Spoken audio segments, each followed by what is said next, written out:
What's good with everyone? This is DJ's Raw Uncut Truth, giving you the raw content that you deservedly need. And shout out to everyone repping New Media Nation United. How you doing today, Coach? I'm doing wonderful, DJ. How you doing this afternoon? It's evening, I should say. I am fired up and ready to go, DJ. Woohoo! It's mellow time, baby. We got the Man, Charlotte yeah. Hornets against the Utah Jazz in that high altitude Utah. Oh, it's gonna be a tough one. But I think they're up for the task. Yes, my brother. Yeah, it's they're up for the task, and this is going to be a rugged matchup. This is going to be about defense and getting rebounds. Rudy Gobert, we know he's very good, very talented.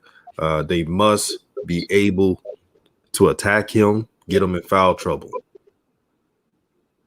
Because what Utah wants to do, they want their opponents to settle for threes. And if you're not a elite three-point shooting team, they'll take that win any day.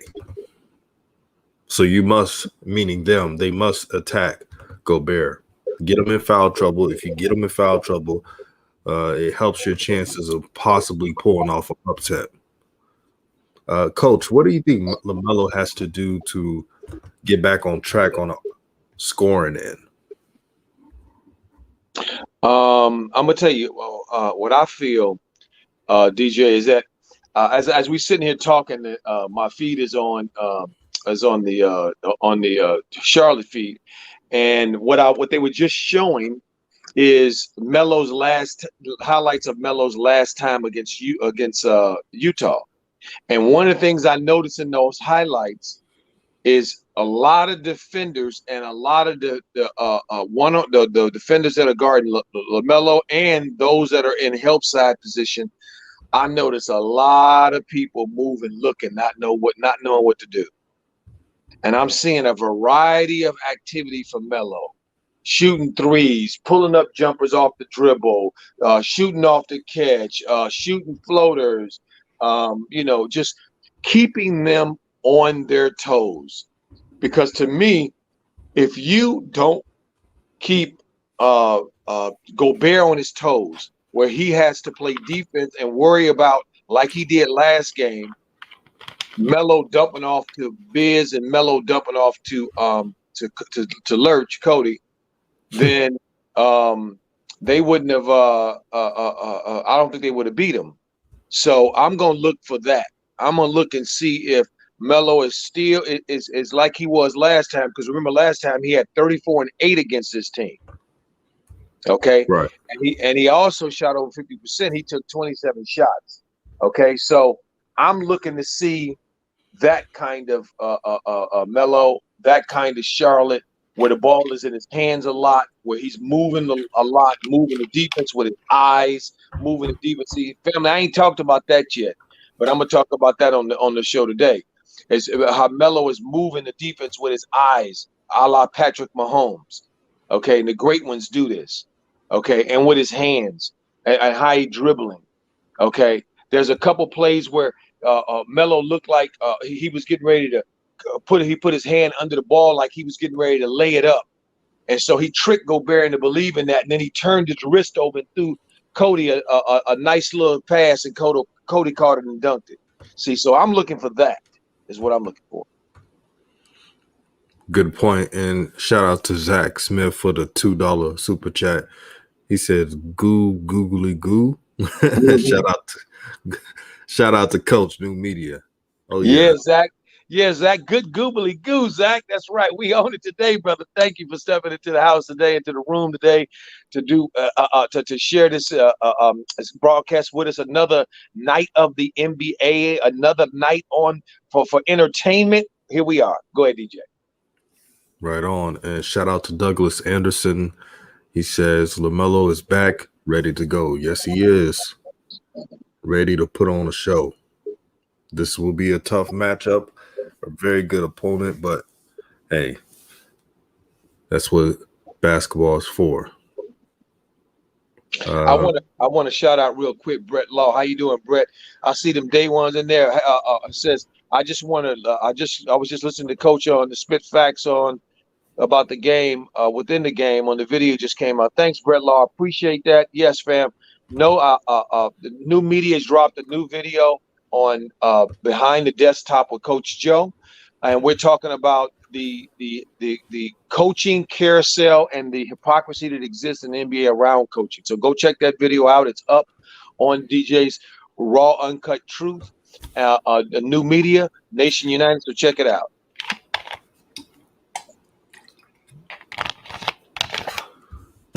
It says Devontae Graham's birthday. Wow. Well, happy birthday to that young fella. Today's his birthday. All right. Happy birthday to him. Yeah, happy birthday to the 26-year-old Devontae Graham. Yes. Somebody, because you know, we got to understand here. We are so for Devontae Graham here at DJ's Raw and Cut Truth that we want him to be free and clear to be able to go anywhere to any other team so he can be free and clear and be Devontae Graham. Amen to that. Amen to that. Free Devontae Graham to somewhere else, of course. Yes. Yes. Shout out to Zach Smith again for the the $2 super chat to help grow the nation. He says, I just want to see LaMelo be aggressive tonight. I just want to see LaMelo play like he did in the fourth quarter. And me, I want to see him play like he played last time. I want to see him uber aggressive, taking at least 25, 20 to 27 shots like last time, being uber aggressive, keeping that good Utah defense moving and guessing. That's what I want to see. Oh, but as far as Charlotte goes, I want to see a better game to them today of passing to each other, catching the ball, not turning it over. They had about 25, I think, turnovers last game. Way too many turnovers. You turn the ball over that much, they're going to get blown out. Okay, so just know that. They need to take care of the ball and play good ball tonight. Coach, this got to be the longest delay. The game I'm seeing it said it starts at 6, but damn, man, this shit is taking like all day. Well, usually 6 o'clock means 6:15 to 6:18. 5 o'clock usually means that as well. It doesn't usually mean they start right on time. They gotta, you know, they paying all them bills and do all the commercials and, you know, and all of the talking points and everything else. So right now they looks like they're close. They getting ready. I'm watching the Charlotte feed, so they're showing the highlights from the last game and Melo carrying my man around, and then it's showing highlights from the last time they played. So it looked like they're getting ready to. They did all of the national anthems and all of the introductions. So here we go. It looked like we're about less than 30 seconds away from tip-off at the Vivint Center here in Utah. We got Melo, Terry, Gordon, PJ, and Cody against Michael Donovan, Bojan Bogdanovic, Royce O'Neal, and Rudy Gobert. Here we go, baby. Woo-hoo! And Zach Smith, thank you again for the $1.99 super chat. Says, what are y'all expecting from Coach JB? I'm expecting him to run the zone. That's why I gave him the nickname Auto Zone. Well, I've learned to not expect on a broken clock because it's only right 2 times in a day, and you don't use it to keep time. So I'm not gonna predict that broken clocks to me how he's gonna go forward. I'm just sending good vibe that he will get the heck out the way and let these young men do what it is they love to do, which is play basketball. See, look, guys, don't get it twisted, okay? The Charlotte Hornets team, they know who this Utah team is. They know how they beat them last time. They know what they did last time. They know what they need to do. Ain't no secrets here. It's a matter of whether they're going to do it. We are live and direct. Douglas Anderson says, "Coach is lit always." All right, we got a tip off here, and Utah gets the tip. Here we go, and we're off. Okay, I'm looking to see here. Okay, all right. I saw a I don't see a good rotation, but that's okay. All right. Here we go. Ball out in Melo's hands in the very beginning. I like that. All right. Oh, and then PJ. Oh my stars. Here we go. Good googly Chinese school. Mm, mm, mm. Zach Smith again with he on the roll today, brother. I have to make you a moderator. Give you a wrench. Says I want to see more pick and rolls with LaMelo. Agreed. Get them involved. What up to Nation United member Sean Bless? He said, "What's up, family? We doing good. We're doing good. Hopefully, this is a competitive matchup."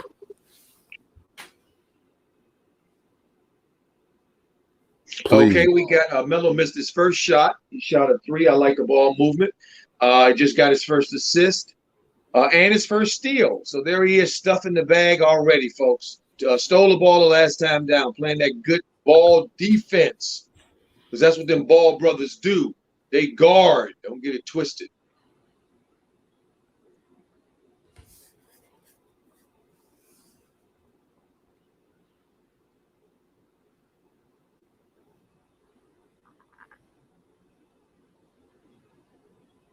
All right. They balanced 6-5 to Rozier, almost turned it over like PJ did, and he got it back. So made something good out of it. That's a charge. I can tell you this right now. The Hornets. I am liking their energy right now on the defensive end. A couple of the covers they didn't make rotations, but Utah shoots, just so we know here, they shoot average 43 threes a game. Okay, 42 or 43 threes a game. So they're going to be shooting a lot of 3-pointers. So. Well, Sean, bless. We're glad that you're here too. Ollie Payne says Rozier only player with multiple 20-point force. Does that mean Tay is the only one tradable guard? Well, I hope they trade Tay to a team for him to be serious. Devontae Graham, he's not a bad player. He's just not like a star or anything, which is okay. I'm loving LaMelo's activity, family. He got his dunk blocked by Gobert, which is okay. But the fact that he was in a position to get his dunk blocked by Gobert, I love. Okay, Gobert can't block your dunk if you don't challenge him. Got to go right at him. All right, so Melo challenged him. He just didn't use body, and he was a little further away, and he rotated and he blocked it. But I want Melo to keep on coming. Keep attacking. Keep attacking.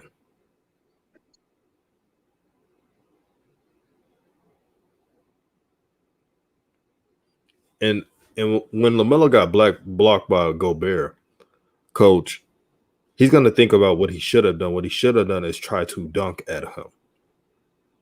Well, he tried to dunk it, but Gobert, what I saw, rotated over and caught it at the top. So yeah, they showed a replay. Yeah, I see what you mean. Yeah, because he cut through. He was cutting through on that play, moving without the ball, doing what he can for his team. Love it. I'm still not seeing. I want to see that flex. I want to see that European pick and roll, high pick and roll. Where's it at? I'm wondering too, coach. Okay, I want to see that. Where is it at? But I'm liking this. A 9-9. They hitting the boards. They playing hard right now. So that's awesome. I'm interested to see the substitutions, coach. When you play good teams, you don't want to put any scrubs on that bench. I'm cool with Jalen McDaniel. I think he has game. He's versatile. I don't mind him. I just want to see less Martin twins. Wow, Lurch just took Gobert on a little walk in the park, took him down there to the basket and dropped him off and shot it a left hand around him. Woo! Look at Lurch. Get on down. That Utah go, man. They shoot them threes, man. God, boy. They shoot them threes, boy. Go ahead and shoot them threes, fellas. We ain't mad at you.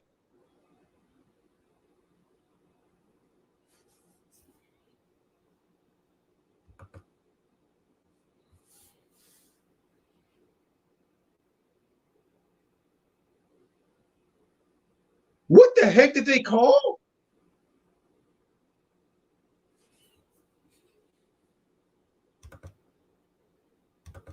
What was that? And can anybody tell me what the heck that was?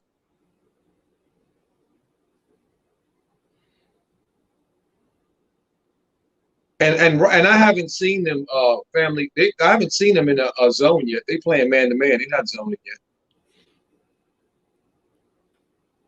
Yeah, what's good, Uncle Rico? New media. Zach Smith. Man, Zach Smith, you really love this channel, brother. He says that zone defense is a problem. It is. They got to get out of that. Well, they're not in it yet, by the way. What type of defense is that, Coach? If that's they guard man to man right now. That's man. Right now they are, yeah.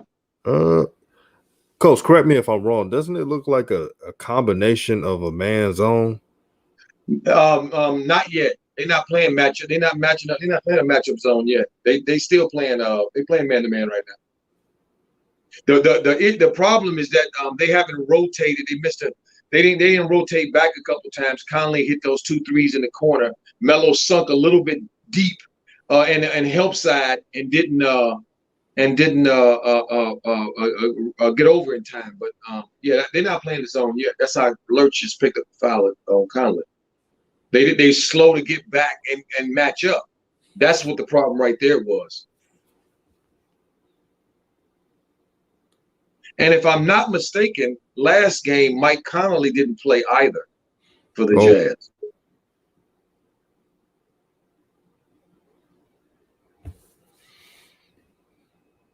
I'm pretty sure I'm correct. And he's been playing really well as of late. Really well as of late. So,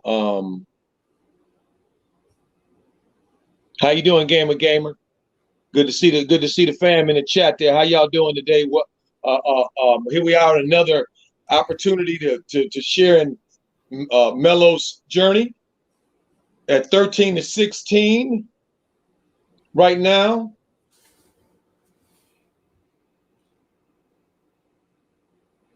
I like the way they moving that peel. And Miles, you need to know, come on, Miles, that's fundamental to the game. If you shoot a 3, Miles, and nobody guards you, come on, Miles, you know whether it's going to go in or not. You should follow your shot, son. Okay, he's shooting it like Curry, shooting it and taking off like he knows it's going in. Come on now, you ain't that now. Come on. Court Vision saying Melo playing too passive. No, not so far in this game. He's not. I don't see that. I mean, he's got a couple assists, I think, already. He's got a steal. He's got a couple shots already. Yeah, he's being, to me, he's being very aggressive. He's following the game plan right now. I can tell you that. Because remember, I said before the game, I wanted to see if they were going to play team ball and move the defense. Well, I mean, what that requires them moving at least 3 to 4 passes per possession. And so I'm watching that. I'm seeing some of this passing during the possession. They must do that against Utah, guys. They can't play Terry or Rozier one-on-one, what they did the last game and all that, and Monk coming in all at once. That ain't gonna work against this team. They got to play team ball, or have Melo do what he did last time, be the maestro. And I'm not seeing, and I think maybe that's what people are saying. He might need to be more aggressive.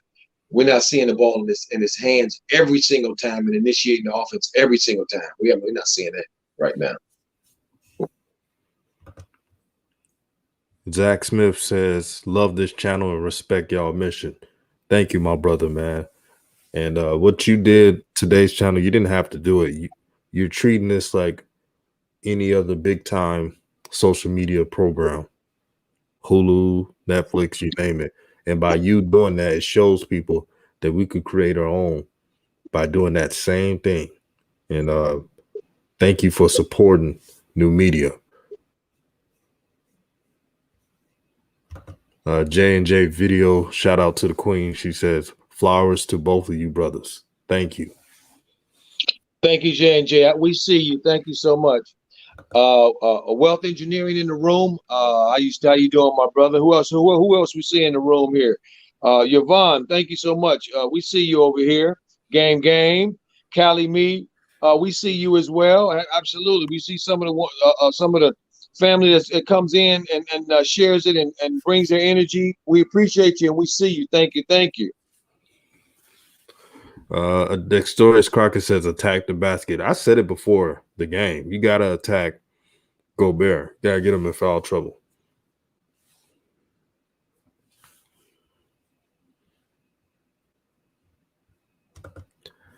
Sean Bless says it seems like during the week break, coach was probably chewing Melo out all week at practice. He looks like he doesn't even want to be there anymore. That's interesting. Sean, if you have some information, my brother, that we haven't been privy to yet, help us out with it, because as far as I know, Melo and I mean the Hornets only met one time, only had one practice. They did Zoom stuff and checking in for COVID and stuff. They didn't meet, and they only did individual workouts. I don't think they had practices and stuff that week they were out. Douglas Anderson says, I like how LaMelo's letting the game come to him and not rushing it.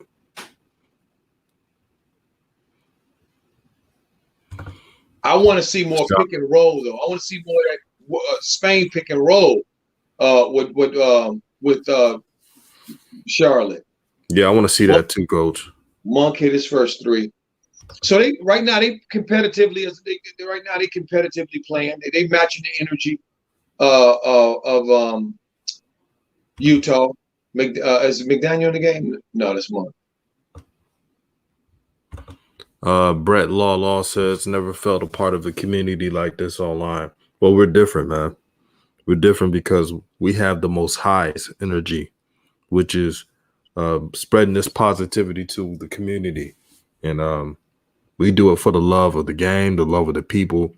And you're subscribed to the right channel, my brother. New media is a family.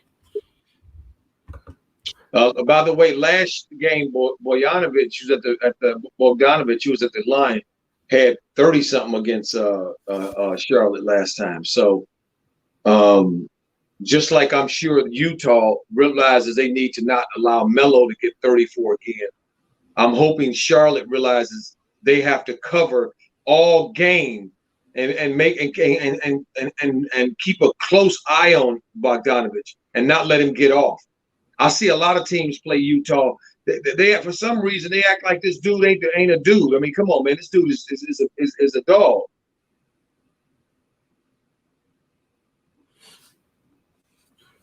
K-Way says no screaming, crazy cussing. I can vibe with y'all channel. And rock the baby to sleep. Love the content, fellas. Appreciate that, my brother. As Engel hits a three. Okay, yeah, this is going to be problematic today. I'm not seeing this Charlotte team cannot play a shootout with this team. They do not shoot the ball as well as this team. They cannot engage in a shootout with Utah.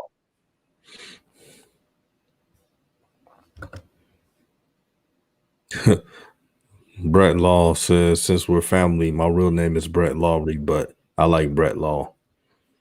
You know how we do. Short names, nicknames. Yeah, what's up, Brett? What's up, Brett? DJ Coach Joe. Not our real names, but you know how YouTube is. Shout out to GG. He says, my new favorite YouTube channel. Love watching these games with y'all. Coach and DJ always keeping it 100. New media already.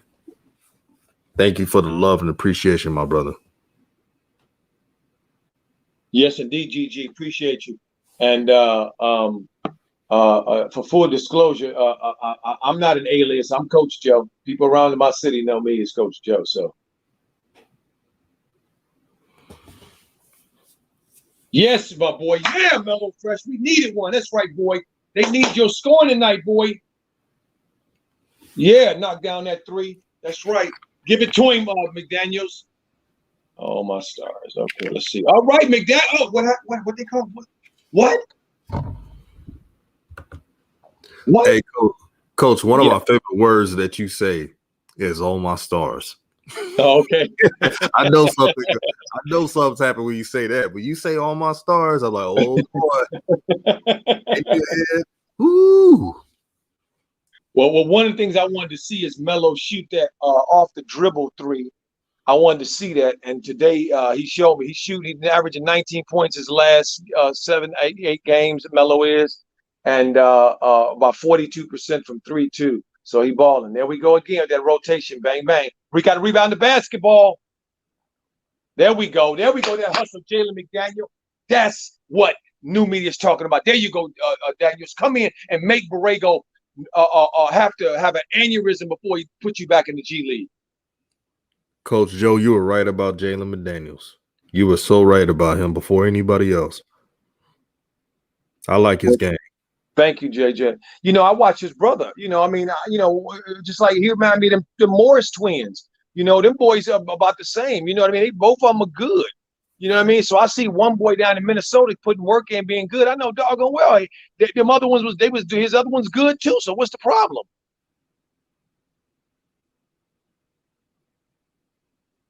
There we go, Melo. Melo with another steal. Out on the break. Oh, and that's a foul. That's way to go, Melo. See this? See, look, family. Melo is engaged. Don't think he ain't.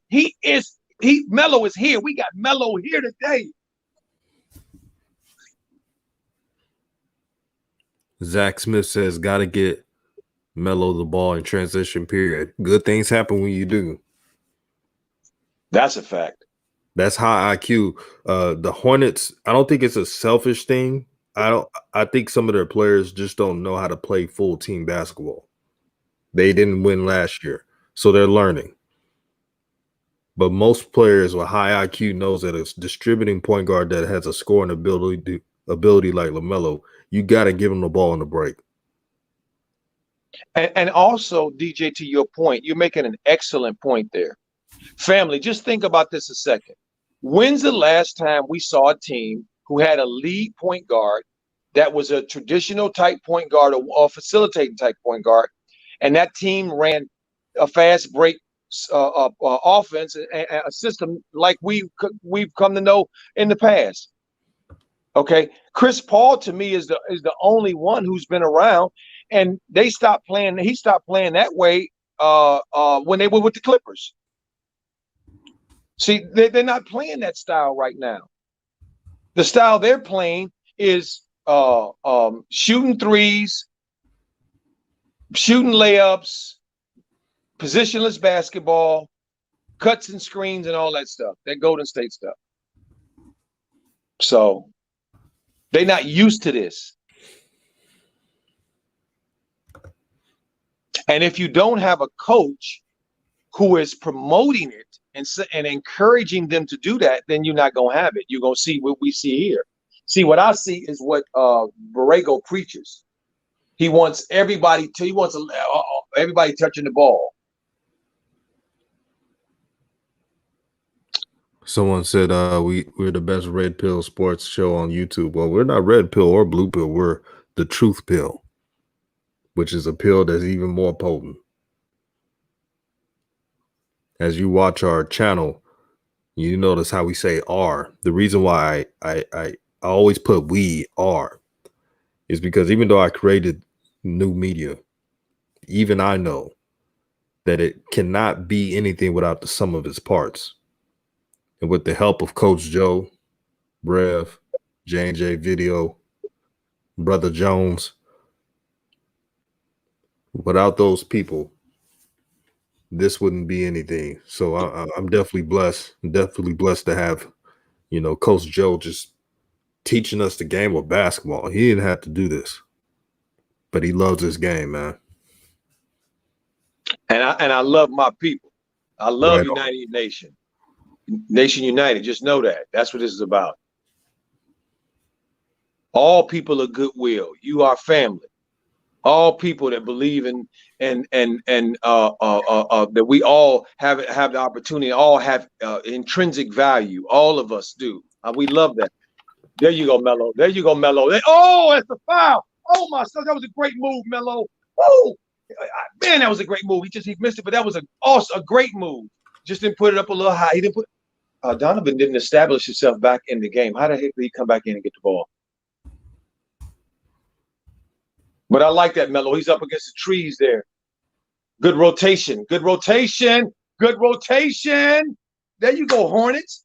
There you go. Wait, that's how you play. What you doing? What you gonna do? All right. Melo, I love it. Took the shot. I love it he's being aggressive, family. Maybe off the front of the rim, but I love it. It was one of them deep ones too, boy. One of them deep ones. The truth pill.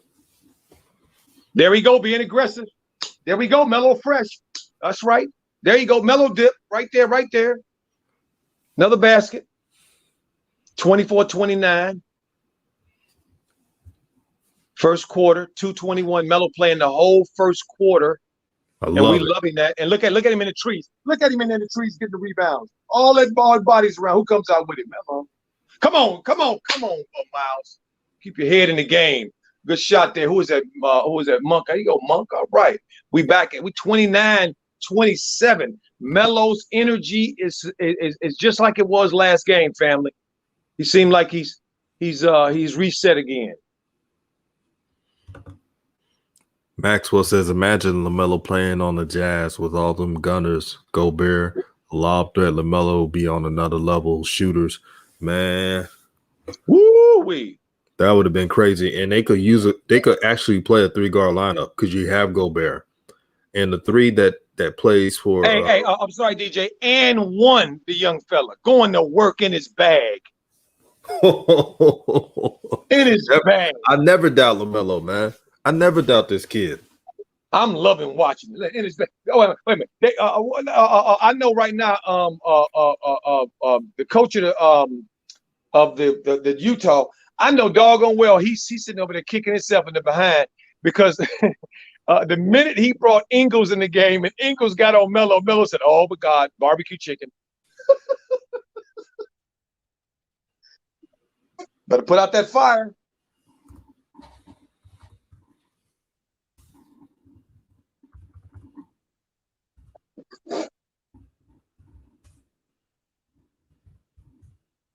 Hornets have taken the lead, family.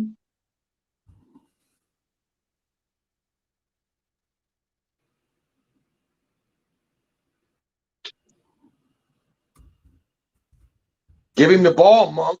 Thank you. Melo to the basket again. Family, this is what we're talking about. This savant who Charlotte on a 10-0 run. This savant, the last 35 minute and 35 seconds. 10-0 run in Utah. Okay, the young boy.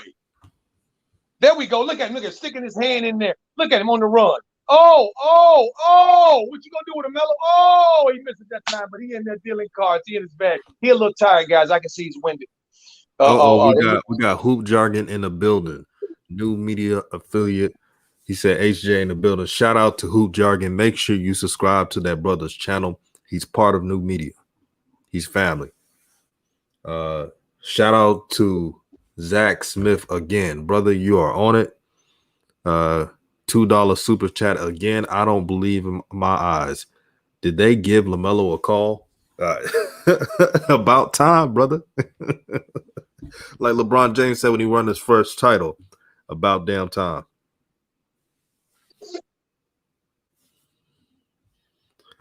Shout out to new media member Hoop Jargon for the $5 super chat. He said, "Get him, coach." Hey, what did they just call, family? they had the ball, and now they have the ball, and I don't have the volume, so I don't know here. What the heck happened? How did we not get the ball? How did Charlotte not get the ball?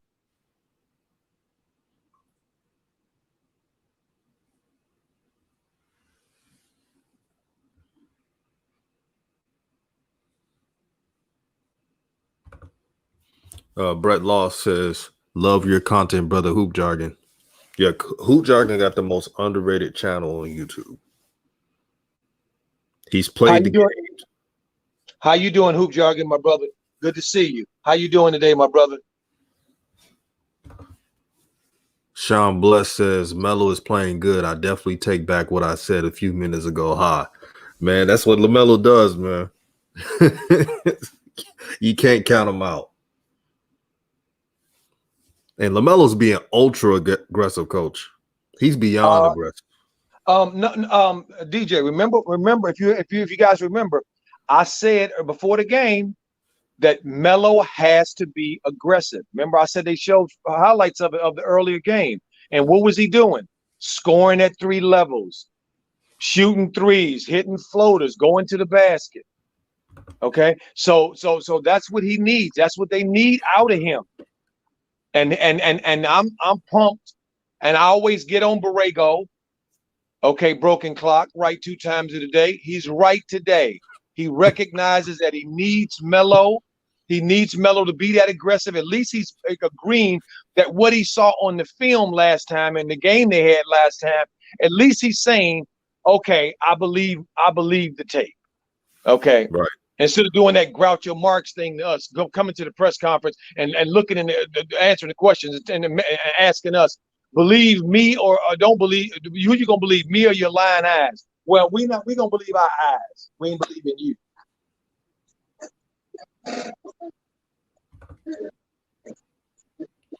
Yeah, hit that like button. Support the Nation United movement. I need to say this too for the Hornets fans in the room. I know you're happy your team is up right now, and we want them to continue to be up. But just know that there's a storm brewing, and it's called Donovan Mitchell. Okay, he's very quiet and being very passive so far. He is not being aggressive.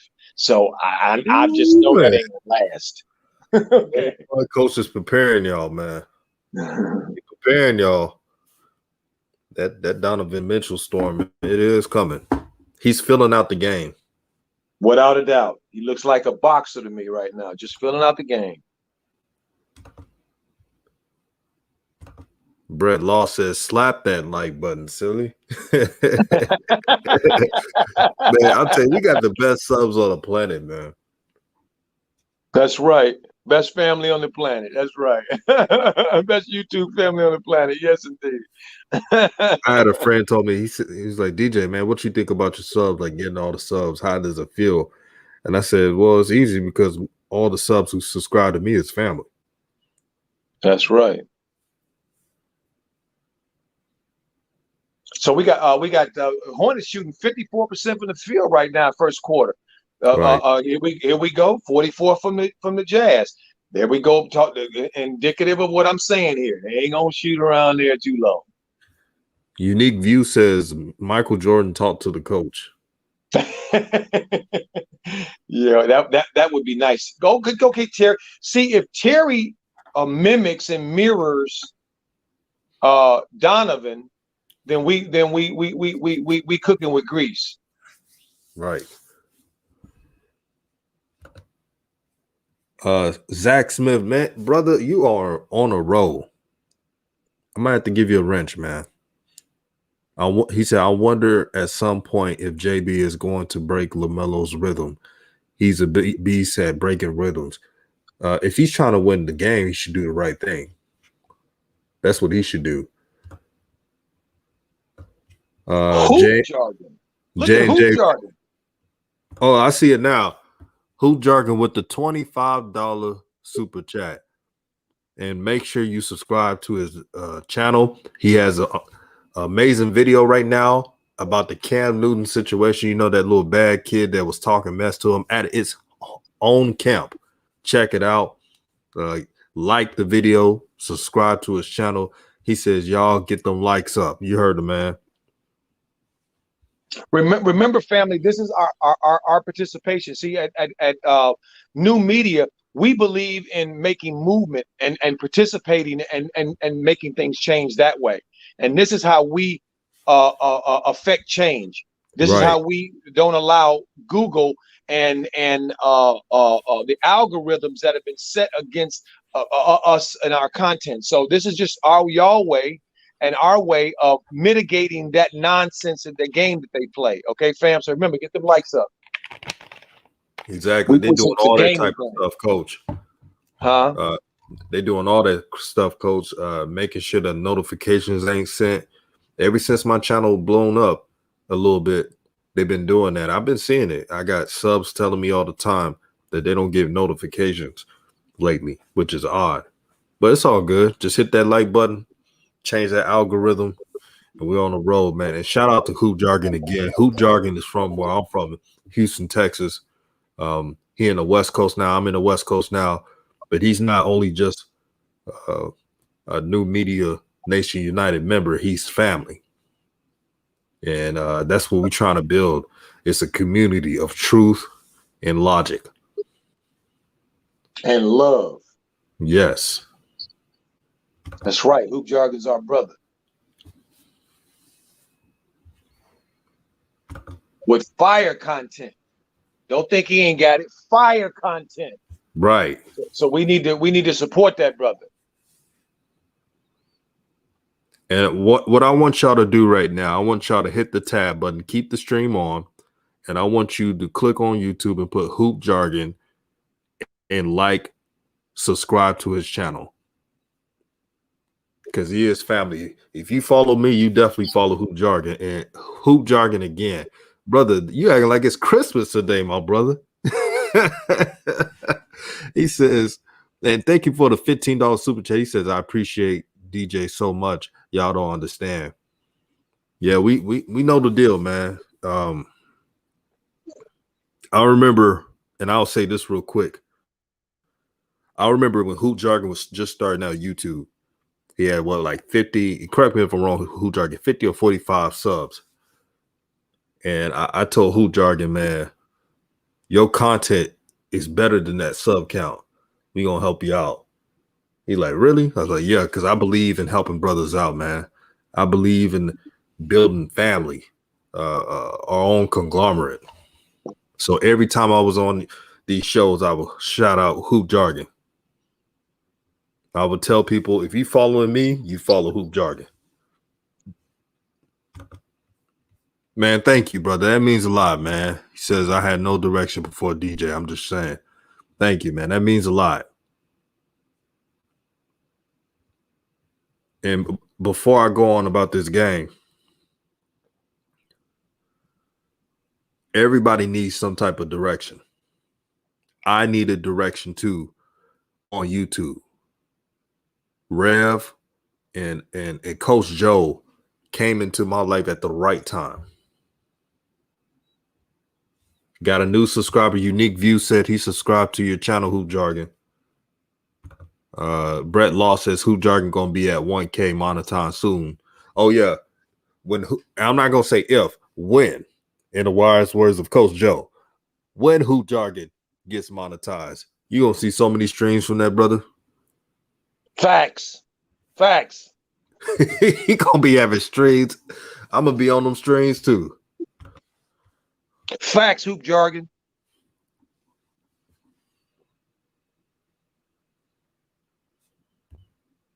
But see, also we have to also remember that this is about an empowerment movement as well. Right. You know what you have been saying, DJ, as we go to the commercial right now. Borrego just called a timeout. Utah going on a little bit of run, so he wanted to stop the run, which is a good timeout, and maybe to get Melo back in the game too. So you've been saying this though, DJ. You have been saying this is about This is like Netflix. This is like the Hulu and the different other entities that exist that people use for their entertainment. That's what this is. This is our entertainment. This is entertainment. We are giving of ourselves and giving of our talents, and we appreciate you guys so much because you guys are giving of your talent, your time, and your resources as well. So this is this is how synchronicity happens. So we appreciate everybody in the chat and a part of the show. Thank you, New Media. You see what we did? Yvonne T says, DJ, because of you, I discovered Wealth Engineering Channel, amazing content. That's what we do, man.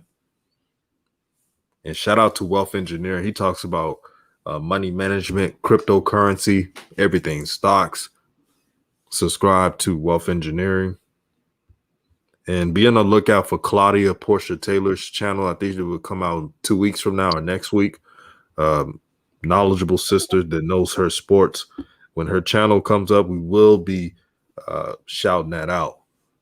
And I know she's not in right now, but whenever she gets in the comment section, I'll let her know that we support her.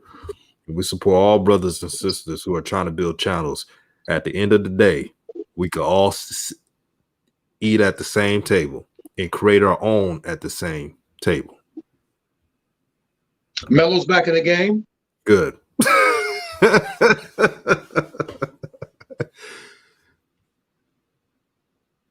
Shout out to Zach Smith for the $2 super chat. He said, I wonder when they will put Melo back in the game. Well, coach answered that.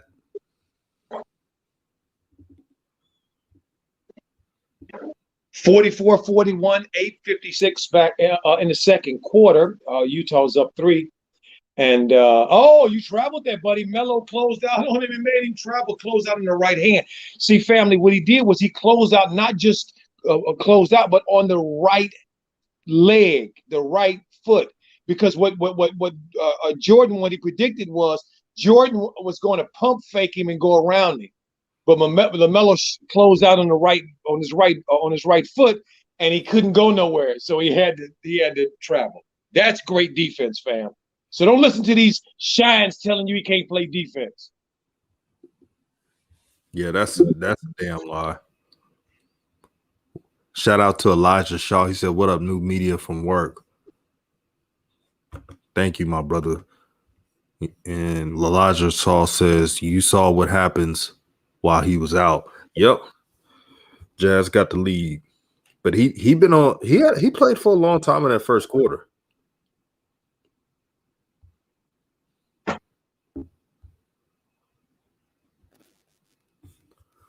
me see. Barbecue chicken. I like the last play that Lurch Cody just made on Gobert. See, remember I keep telling you, fam, that this is a mental game. Well, see, Melo is raising these guys' level of understanding too. There's a lot going on right now, family. Y'all got to know. Man, I really wish people could see what I see, man. Y'all would be like that dude, that movie about the dude that took the pill and he saw all the stuff. He took the pill. I can't think of the name of that movie. Limitless. Yeah. Well, that's what I feel like when I watch the game. Man, it's like that that Warren G song. Can you see what I see? Can you see what I see? Yes, there we go, DJ. Yes, there we go. Boy, this stream is acting up. Yeah, I was going to tell you that earlier. There you go, Melo. There you go. Came back in the game and said, wait a minute. Hey, in case y'all missed me, just know I'm here. Okay, and I'm still coming at you. This is going to be all night long, all day long. Don't get it twisted. Elijah Shaw says Lamar didn't have them running hills to sit out any minutes. Man, ain't that the truth? And I remember there was someone in the comments. This is before the season started, Coach, that was saying that, well, LaMelo doesn't need to start because condition and stuff. I'm like, wait a minute. He's a ball boy. They're the most conditioned players around. Absolutely. That's why I love these brothers. Let's shout out Hoop Jargon. Whoa! Our brother coming with it again. Facts again with the $4.99 super chat to the channel. Thank you, Hoop Jargon again. He said I was talking to Ball Facts and DKM last night about super chats. Let's normalize blessings. Good content, guys. Yes, that's what we talking about. I just saw Melo shot 2 free throws. I was reading, so I didn't see it. So I see from the score, he missed one and made one, I think. 45-47. Or did he make both, fam?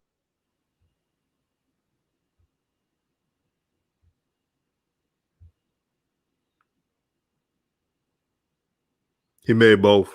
He made both. That's what I'm talking about. And he's shooting damn near, if not 90%, he's shooting close to 90% from the free throw line. Hey, don't talk crazy to us over here. Whoa! You don't shoot them percentages if you can't shoot, family. And they said he couldn't shoot. Jason Zimmerman with the $10 super chat. He says, right on, Hoop Jargon.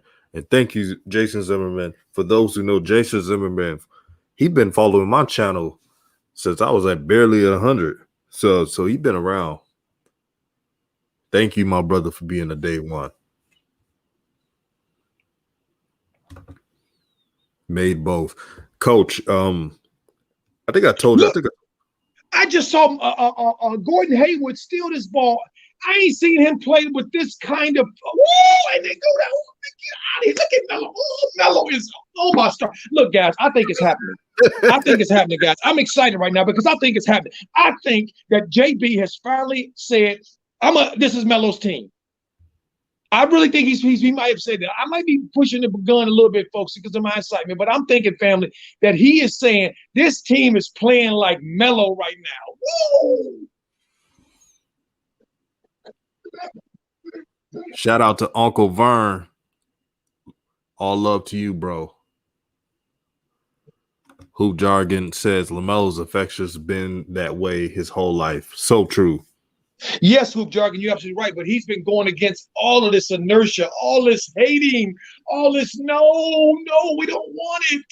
See, and now I'm seeing some promising things right now, family. Woo, I'm seeing some promising things, man. I think that we may be right on the cusp of seeing Melo get unleashed and have the keys. And if we do, guys, man, I'm gonna tell you, I'm gonna have all kind of music playing on when it comes. Oh, I'm gonna be so fired. Oh my God, don't get me started. Man, Coach, if the Hornets could play this, if they could keep this style up, not only for this game, for the rest of the season, this is the formula. The DJ, absolutely. And this is what we have been calling for. This is what I've been calling for. This is what LeVar has been calling for. Put the ball in the hands and give the keys to the young fella. Okay, stop talking with this nonsense about. I mean, look at this, guys. Look at what we're talking about. They on a road trip right now. That could be a road trip from hell. Okay, and they playing the top-rated team in the NBA right now on their home floor, who they've already beaten, who wants some get back, and they are playing them right now even. And the main soloist right now for each team is Melo Ball. They show us something on the thing. Rookies to average 14, 6, and 6. Oscar Robinson, Magic Johnson, Michael Carter-Williams, Ben Simmons, Luka Doncic, and right now Melo Ball. Shout out to Adam Hearn for the $15 Cash App. Says he appreciates new media. Thank you, my brother. Thank you, my brother. We love your opinions, man. We love your opinions and your basketball. You know your sports. New media is a family. Don't y'all forget that. Hey, DJ. Do me a favor while we on the chat right now. You looking at the family in the room and you checking out. I right now I'm too fired up. I gotta watch. I gotta look at the game. So I'm gonna commentate the game. So if somebody got a question for me, just hit me up and let me know. All right, okay? We'll do. Because I'm fired up right now. Woo! I'm almost. I feel like I'm in the gym. Come on, man. Don't Adam Hearn says Hornets have a chance to make a statement tonight. Hoop Jargon said, yes, sir. They gonna respect LaMelo. You already know.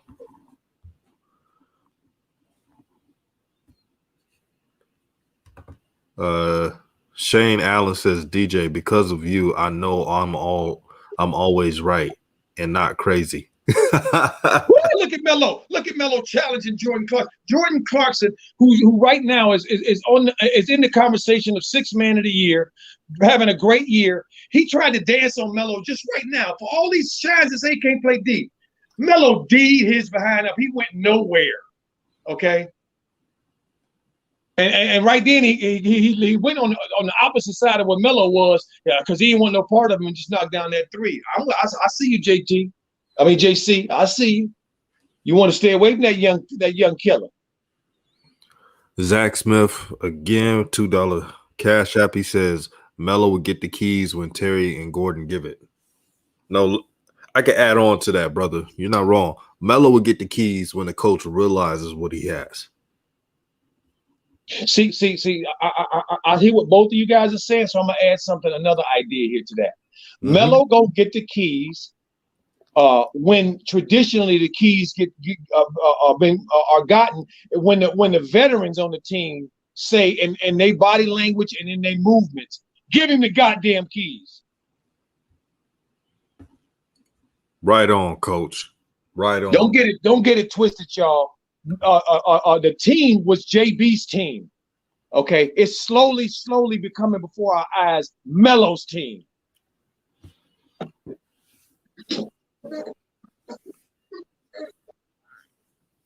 And I'm seeing his teammates tonight in an affirmation, focus. They focus tonight, and they're playing to me like Melo. Melo, you're too far down. Get out of there. There you go.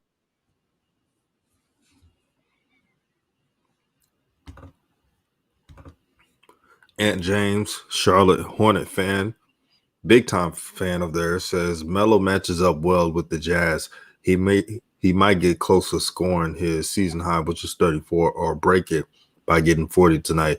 We just need the rest of the Hornets to continue to play good ball. Exactly. See, because go ahead, DJ. Sorry, DJ. No, I wasn't gonna say anything important. See, because family, when somebody new comes into the team, if they're not LeBron, if they're not Kobe, I'm talking about not Kobe, the one that came in, because he sat for a couple of years. Okay, people don't realize that. Okay, Kobe sat for a couple of years. Okay, he didn't start right out the gate. Okay, so before the team became his, the teammates have to affirm that. Oh, see, so before Melo got there, this was JB's team. So when Gordon and Melo joined, well, that has to be calibrated. It has to be changed. And JB was fighting like the Dickens and not change it, for it not to change. He didn't want it to change. No. But it is.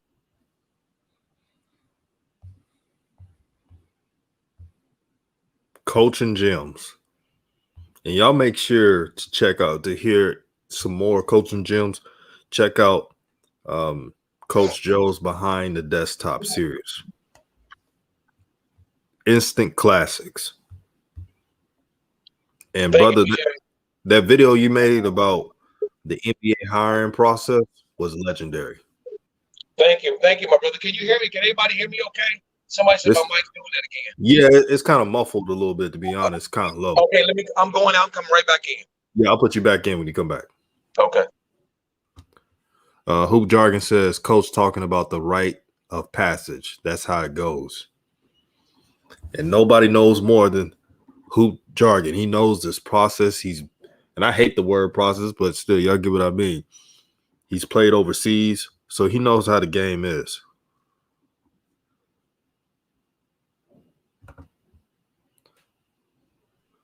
Court Vision says Melo, give Melo the effing ball. Oh my God. Yeah, that's one thing they got to work out. He held the rim. That's not a basket. That's a travel. Okay, all right. Woo! Thank you. All right, we don't need no 3 blind mice out there. Goddamn blind mice from Foot Locker. We don't need that.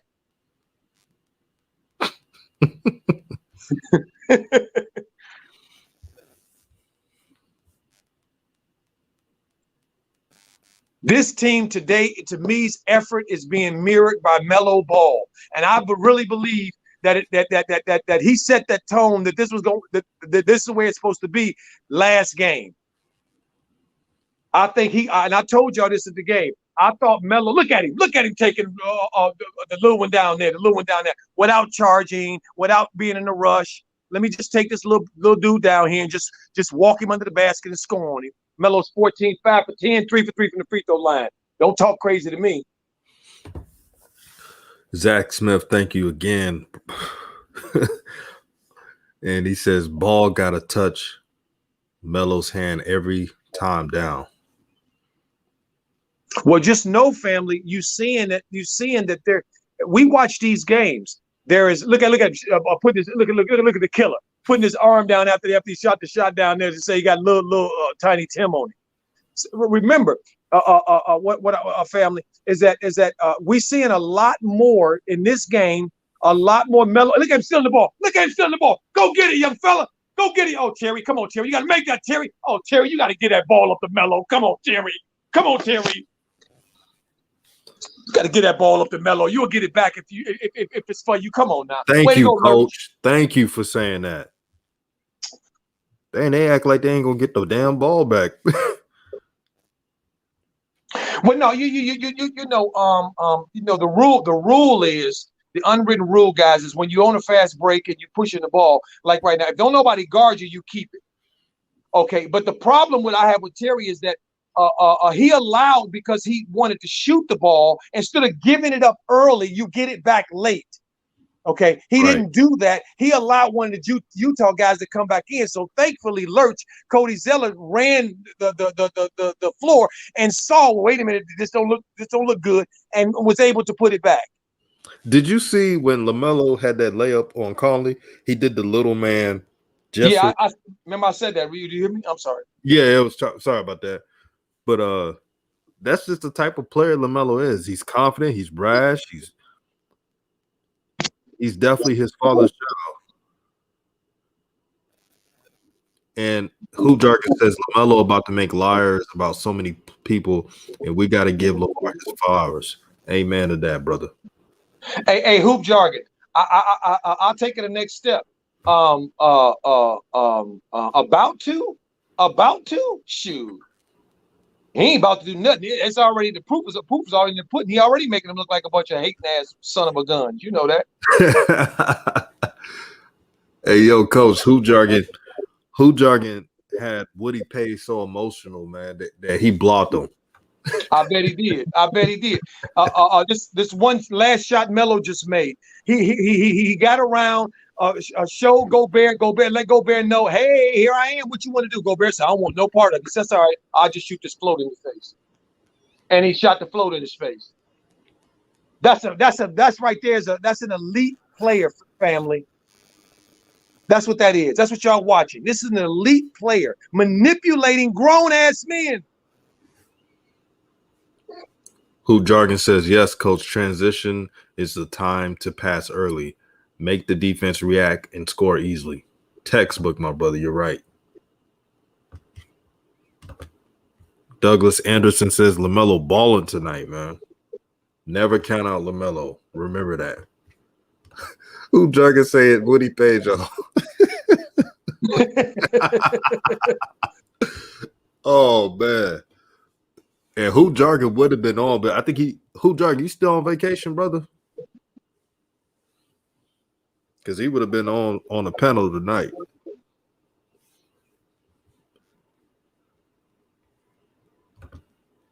Court Vision says, feed the hot hand. Exactly. That's what you do, man. Look, let me tell y'all something, family, what y'all watching.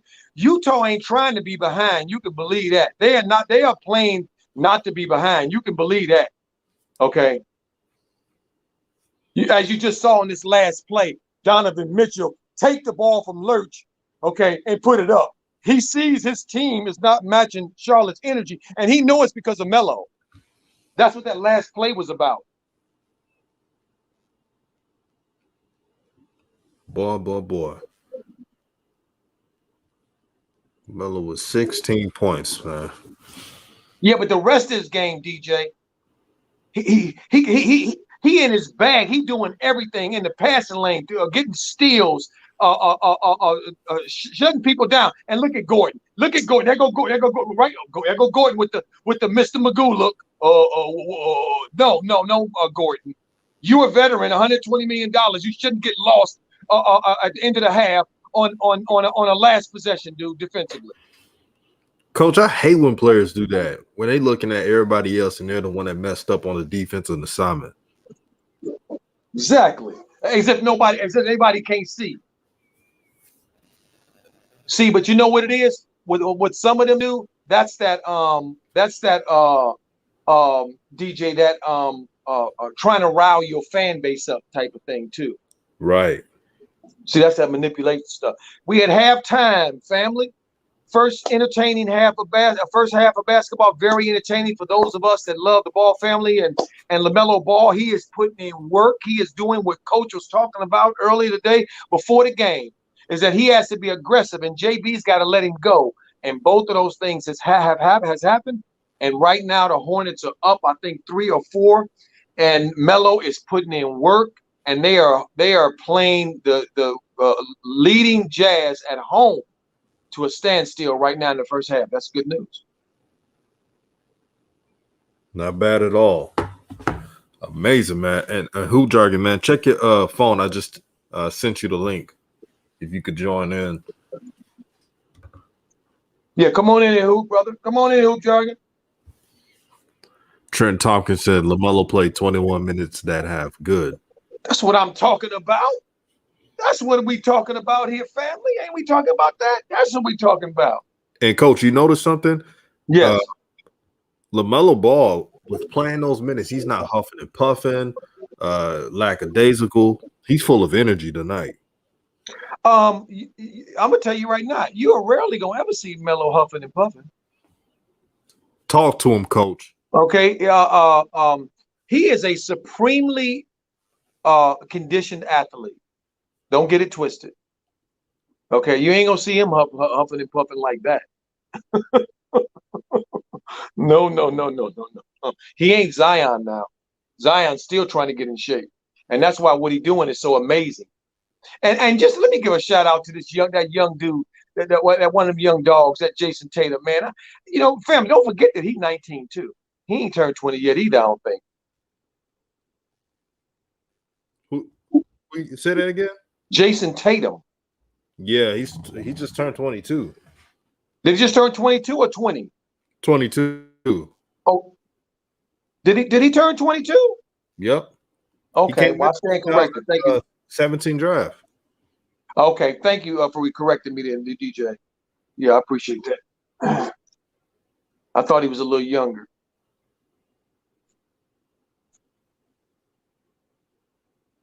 So what I see, this is what's so wonderful, I think, guys, for what we're looking at right now. Is there anybody in the chat, anybody in the room, that thinks that when the second half comes, Melo's gonna just go on mute?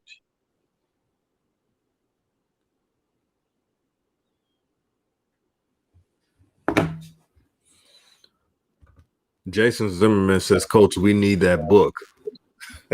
Coach's book would be, I'm definitely buying Coach's book. If he got a book, he gonna put the game within the game.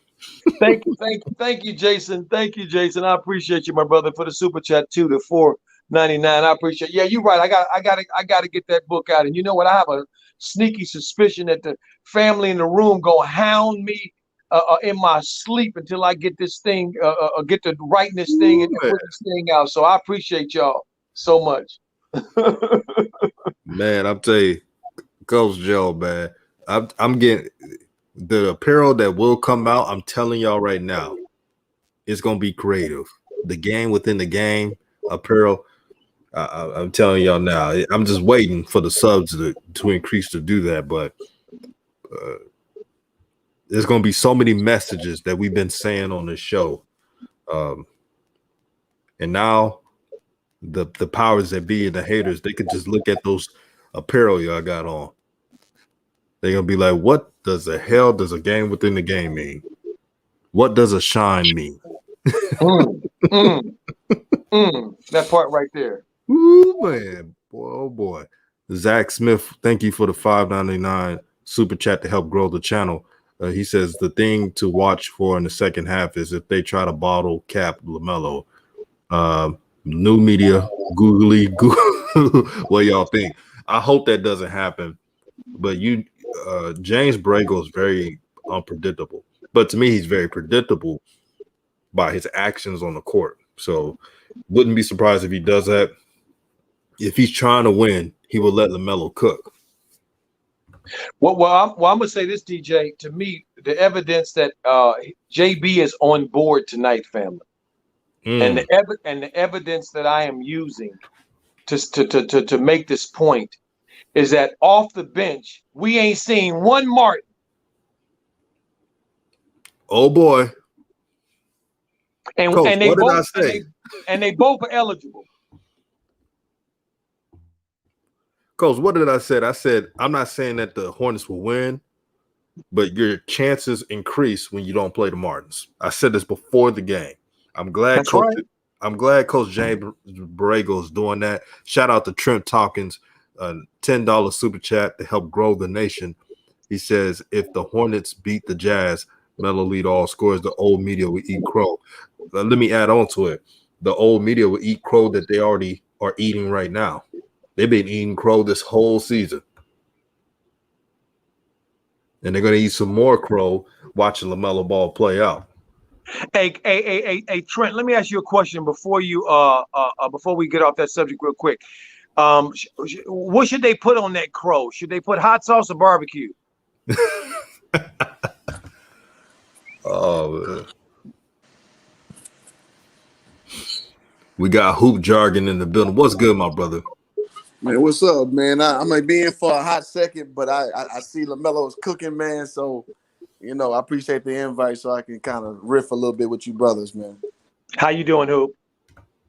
Man, I'm doing good, man. This is my what's it? Saturday. So I'm on Mondays and Tuesdays, so I got weird off days. So, man, yeah. I saw the stream. I saw y'all was doing y'all thing, man. Y'all had me all the way locked in, man.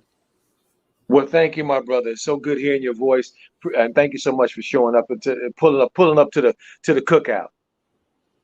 Yes, sir. So, what is one thing hoop jargon that's impressed you with LaMelo so far this season? A part of his game. I'm gonna say this. Everything he's doing right now is expected.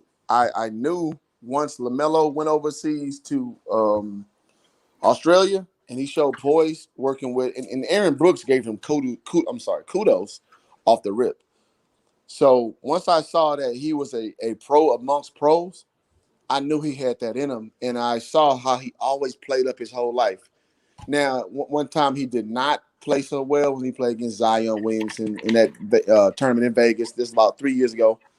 But I knew he was an undersized guy. His body, he didn't have his man body. So let me bring it all to what you're asking me right now.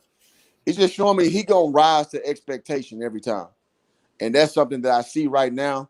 And I was hoping, JB ain't hate and put him back, to not starting. But it's like it's brutally obvious he has to be starting. And like Coach was saying earlier, man, he's almost to the point now where he's damn near showing he's gonna be a superstar at a higher clip than we thought. So that's what surprised me. Well, that's what I like so much of what I've seen from LaMelo, and he's not like. Excuse my French, pussyfooting to that stage. Let me say that. Hoop Jar, let me ask you a question, my brother. The game that you were referring to earlier about Melo and Zion, is that the one that it was sold out, nobody could get in? Yes, that is the game. What Melo outscored Zion that game? Well, okay, yes. So in that game, that's true. Wait a minute, hold on. And Melo had a booty team, didn't he? Zion was playing with some. Zion had a squad he came to Vegas with, didn't he? Yeah, undersized. But I think for that tournament, it was mixed results about what it was. And as far as what the media was prognosticating going forward, it was like it wasn't a indictment on. Well, not an indictment, but it was not an endorsement for him going forward. And I was telling people like, yo, listen, that, and you know what's funny, Coach, what you said, I was like, that team, that Spartanburg team, was Yes. way better than what LaMelo had. So you're right. Yes. Yeah. So I just wanted to make sure that I'm not practicing Alzheimer's too much. No, it's just about the overarching point about where his career was at the time. You No, remember after one of them games, LeVar was cussing him out and stuff, talking about how he's selfish and nobody gonna win nothing because you ain't no leader. You remember yeah, that? yeah, absolutely. Yeah. Now, So I was just joking. yeah. No. And I appreciate you correcting me because I guess it was that era, like when he went to Vegas for that tournament.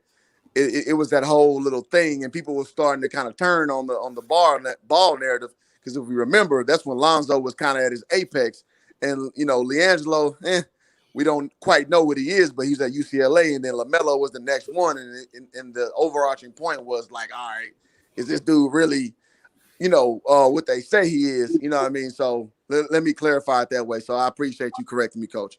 No, Hoop Jargon, I can't do that, my brother. I didn't correct you. Okay, we don't do that. We don't do that on ball on new media.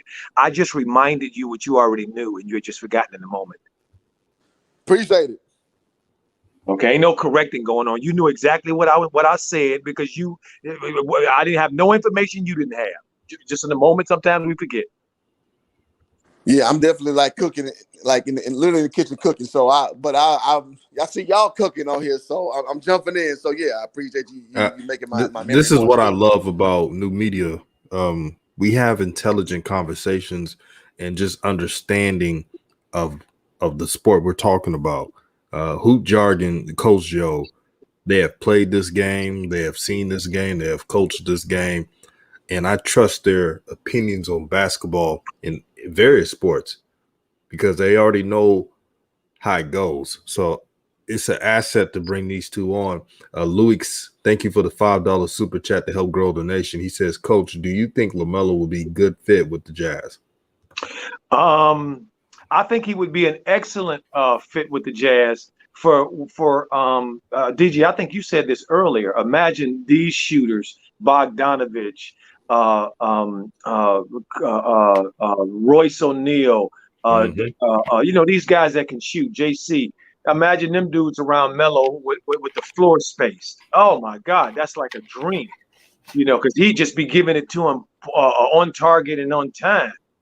So yeah, I would love to see Charlotte make the commitment to Melo and start to build around Melo, and I think they will.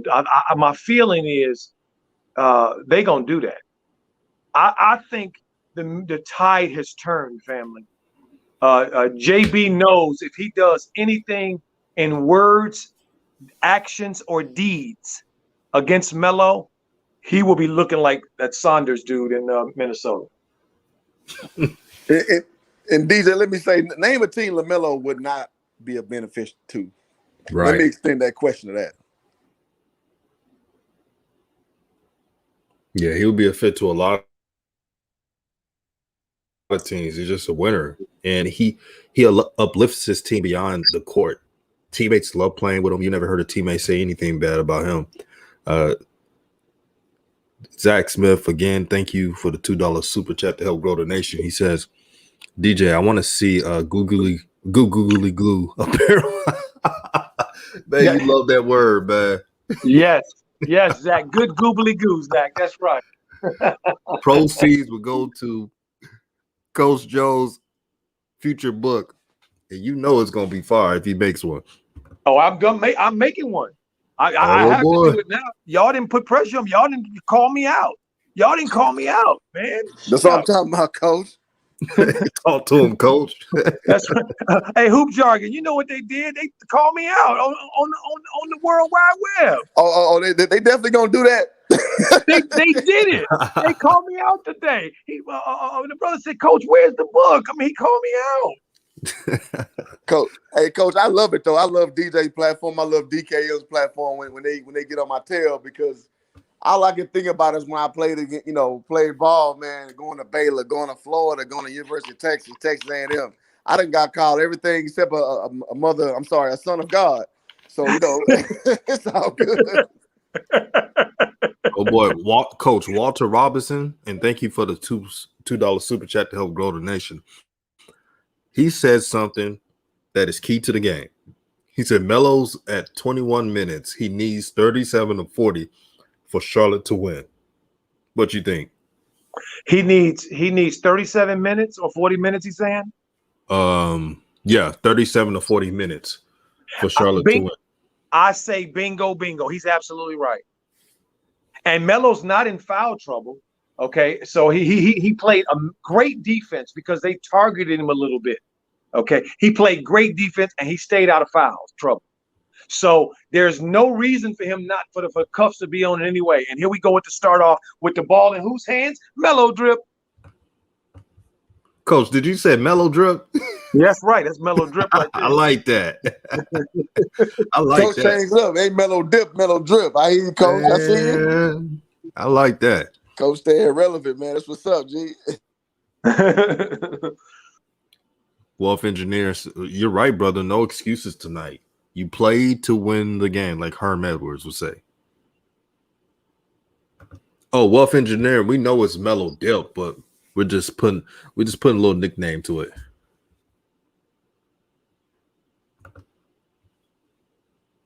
And DJ, I'm gonna pop back in. I'm gonna eat real quick. I done made some steak and stuff with my lady. And I'm back in. I'm loving this energy, man. For real, man. You inspired me to open the wallet a little bit tonight, man. And before you get off, bro, when I go to Cali, man, we definitely got to link up, man. Done deal, man. Hit me when you ready, bro. Like it's up, man. When Rev want to come down, when Farrar want to come down, we have the whole team out there. Man, for real though, with masks on. Hey, Hoop, just so you know, brother, I'm here. Oh, where about? Nipsey's neighborhood. Okay. Are you out there in Crenshaw? Right at Nipsey's neighborhood. Damn. I got a homeboy in Baldwin Hills, which is right by there. So yeah, absolutely. Absolutely, Coach. Absolutely. Without a doubt. Right. Done deal, man. I really appreciate it. Hey, Hoop, you got DJ's information so DJ can give you mine. There you go. Yes, yeah, sir. I'll do that for you, Hoop. Yes, sir, man. Appreciate y'all, man. And I'll hop back on a little later, man. And hopefully our boy keep cooking. Yeah, Sean Bless is right. Hit that like button, everybody. So get that algorithm straightened out. I'm noticing that the second half, I'm always looking at the first 3 to 4 minutes of the third quarter. And I'm looking at I'm watching it and I'm oh my stars. Woo! There you go, youngest, that killer. That's right. He ain't celebrating no head topping, none of that 19 with that knockdown, that 3. There you go, Melo Drip. There you go. Yeah. And this is what I didn't see. This is what I didn't see, and I'm seeing it. I didn't see him come out with the intensity on the defensive end. Here we go. Just got a foul and a steal. Look at Melo shooting it from Salt Lake. Woo! Go ahead, Melo Drip. There you go, boy.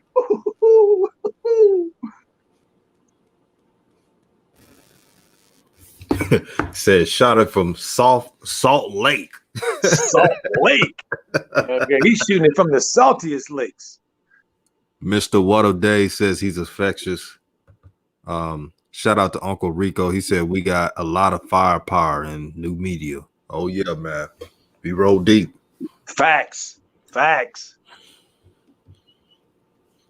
When y'all see me say we, I mean it. We are team.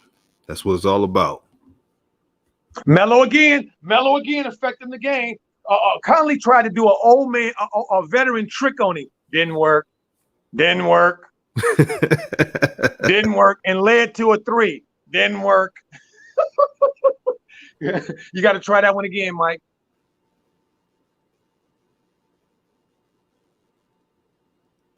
Boy, LaMelo, man. Oh, he feeling it, man.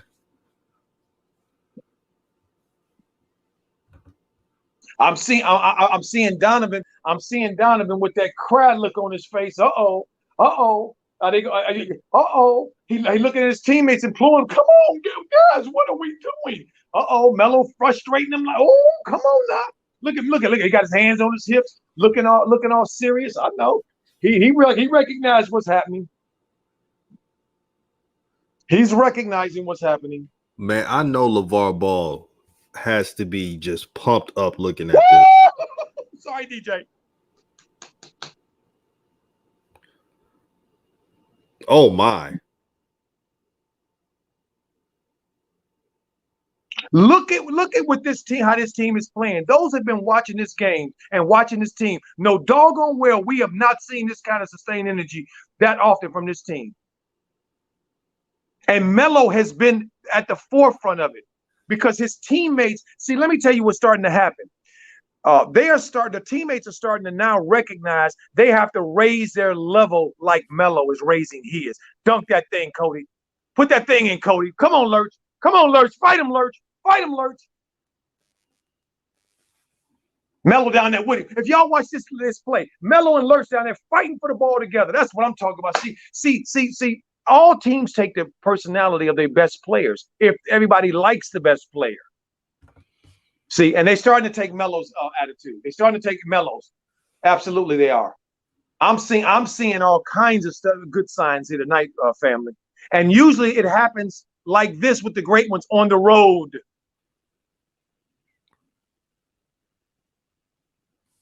Wow, this is some amazing stuff. We definitely, just to let y'all know, we will have a post-game show. Oh, absolutely. Well, the way this is going, I'm gonna fly all the way to the post-game show. Don't get me started. Hey, Coach, we may stay on this live stream and just carry it over to the post-game instead of coming back. Yeah, let's do that. Yeah, we can do that. Yeah, we ain't got to come back. We ain't got to come back. We can just carry it over. What you think, family? Y'all like that, don't y'all? Yeah, I'm off today, so yeah, we just do that. They say it's lit. First turnover for Melo. First legitimate turnover, and I'm okay with it because he's trying to make a play. There you go, Melo. All right, first turnover in the game. See, Coach, this is why I respect your basketball analysis. Instead of you saying, "Oh, LaMelo Ball, dang, you got to stop doing the turnovers," you said something key. He's trying to make a play. I don't get mad when young players are trying to make a play and they turn over the ball. Well, look, you can't make no doggone scrambled eggs if you don't break the doggone eggs. Talk to him, Coach. Okay, you can't sit there looking at the eggs talking about, dang, I wish I could have some scrambled. Ooh, I wish I could have some sunny side up. You ain't having nothing if you don't break them eggs. Jason Zimmerman, thank you for the $5 super chat. He said, Coach added a R, so I know he can write. Shout out to Jason Zimmerman. Oh, man. Thank you, Jason. Coach, Jason Zimmerman is a unique brother, man. He's one of those truth pill brothers. Oh, without a doubt, I can tell. I told you he called me out. DJ, I don't. Most people can't call me out. Only specials can call me out. Right. I'm gonna give you a quote of the day. Yes, I knew where Jason was coming from. I could feel where he was coming from. See, there wasn't nothing but love in that. Coach, on your video that you do, I don't know when we're talking about the game, on your video, you had the quote of the day, quote of the week, part of the month. You said, how can we have peace when we live in a world of hypocrisy? When you said that on that episode, and make sure to check that out after the stream, Behind the Desk with Coach Joe. When you said that shit, that shit hit the soul. Well, thank you, my brother. Thank you, DJ, so much. You know, it was flowing. I was channeling. You know, I woke up this morning because remember I told you, DJ, they go into a timeout, family. By the way, those are not watching the stream. Hornets is on that thing right now with the Melo Ball energy at 81-70 with 7:01 to go in the half, and PJ throwing it down on them to go to the commercial and the timeout. So thank you very much all for that. So remember I was saying to you earlier, DJ, and we were talking that I didn't know there was some ideas that I had rolling around in my head. And I wasn't sure which one I was going to sit with it and see which one came up.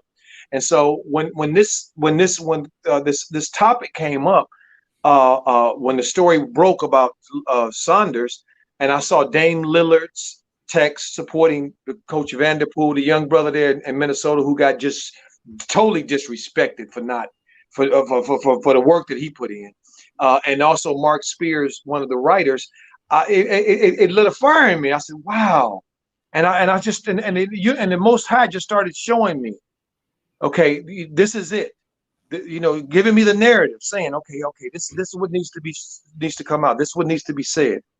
This is your topic. So all I need mostly is just my topic, and then the Most High gives me in the moment all of the words that I need to say. And so I give all the credit to the Most High. And one thing I like about LaMelo, he's not pressured at all. You had Nick Young had everybody in the tizzy talking about when he said that LaMelo Ball's top 10 right now. And people were like, oh, heck no, he's not. And all that, usually players will dwindle under pressure. But LaMelo Ball tonight is taking his game to another level. DJ, let me share with you and remind the room again. Okay? Remind all of us again. Right. Okay? Those that have walked the path know the path. You can't fake authenticity. If you are not what you say you are, this environment will expose your ass. And your drawers will be flying. Your dirty laundry will be flying in the wind. And we've seen a lot of casualties over the years. Those other NBA dudes know what it takes when you come in the NBA and you bring your game with you and your game transfers on the next level, on this level. They know that means greatness because most people have to adjust and come up with a new game. That's what we're talking about with Lonzo. Think about it, family. This is what we're talking about with Lonzo. Why can't he play like the UCLA Zo? Why can't he play like the Chino Hill Zo? Okay. And the reason he's not playing like that is because he hasn't transferred his game from that level to this level yet. Because it's hard. Only the great ones do it. Boy, coach is preaching today. Preaching. Wealth engineering. He says, question, where does it come from when you say the Most High? Well, when I grew up, we always was raised on not to say God's name in vain. I said it there, but I'm just saying it just context, of course. So instead of saying the G-O-D word, we'll say the Most High. And that's how my family did it. Okay. And see, also, I use a lot of terms depending on where I am and who I'm talking to, because there are over 5,000 deities that people believe in on the planet, belief systems. Okay, and so I'm not into disrespecting anybody's belief system. If it's your belief system, it's yours. Okay, and so I say when I'm around the people who I'm close to, I say the presence. Okay, but for the channel, I use Most High because that's comfortable in for new media. But it all means the same thing. We're talking about the creator of the universe, the creator of the stars, and the creator of the suns, and the creator of the moons. That's what we're talking about. And as I say that, this little moon dude, Donovan Mitchell, just hit this doggone three and got 16, 5 of 12. Again, not playing well, starting to heat up. Realize his team is in trouble. They need to heat up. Thank you, PJ, with that nice jumper he just knocked down. And he took Melo out too, and I'm not sure why. Okay, I'm just going to assume. Yeah, I don't understand that. I don't know why they did that. Well, I'm just going to assume he needed a blow. Yeah. I'm going to make this comment short, but yeah, wealth engineering. When I say the Most High to everybody, it could be people can have different religions and beliefs. They know what I mean. Like they'll be like, okay, I get what he's saying. So it's really a unifying word.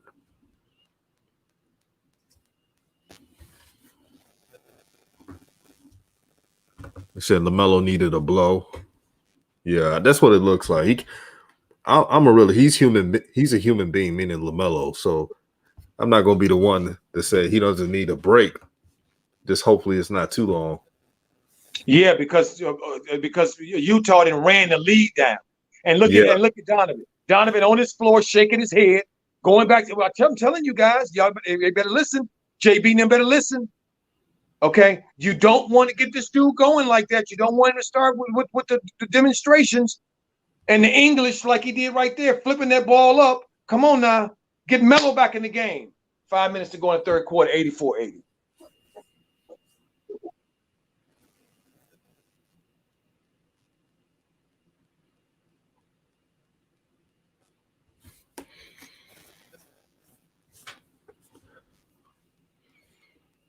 Boy. 84-80. I don't think James Ragle needs to be managing LaMelo's minutes. He's a young player. And Hayward, to me, I'm a little bit concerned with his effort and energy. Okay, he was out with a little tweak of a back, so he missed. He was out for some days, and then they had that long stretch out, so he should be fine. Okay, and I just saw he's trying to find this game a little bit. He just took 2 threes. He missed both of them. Okay, the next time down, when you saw that those 2 threes led to on the opposite end baskets, now you need to go to the basket or you need to move the ball, son. See, that's the problem with JB. As soon as they got that lead down to when it was 6, they should have put LaMelo back in. And then if they could push the lead back to double digits, then you give LaMelo a break. That's how you do substitutions. But yeah, LaMelo got to play. Well, I think, DJ, we're going to see when they come out of the timeout, Melo will be back in the game. Good.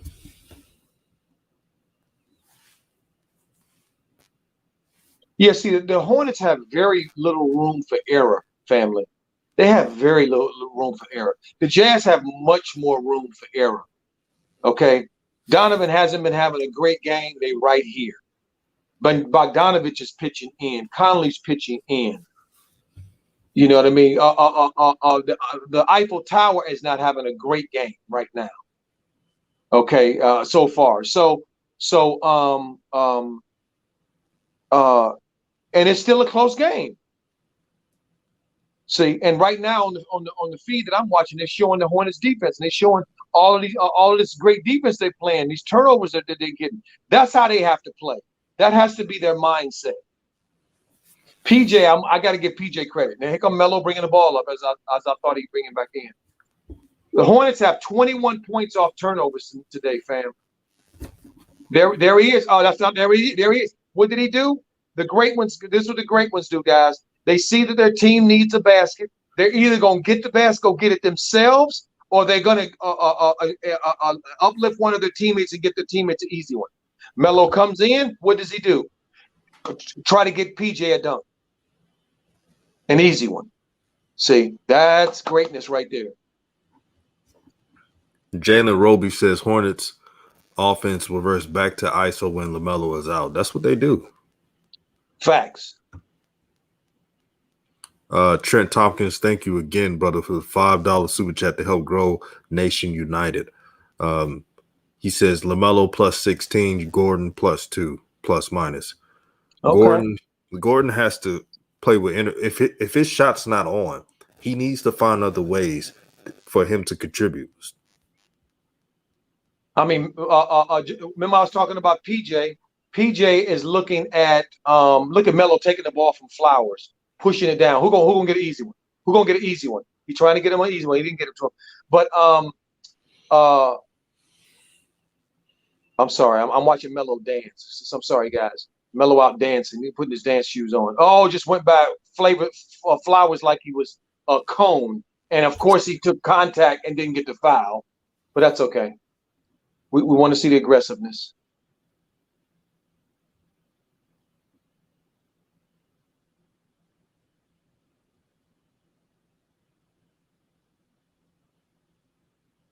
You know what I'm hoping to see one day here in the near future.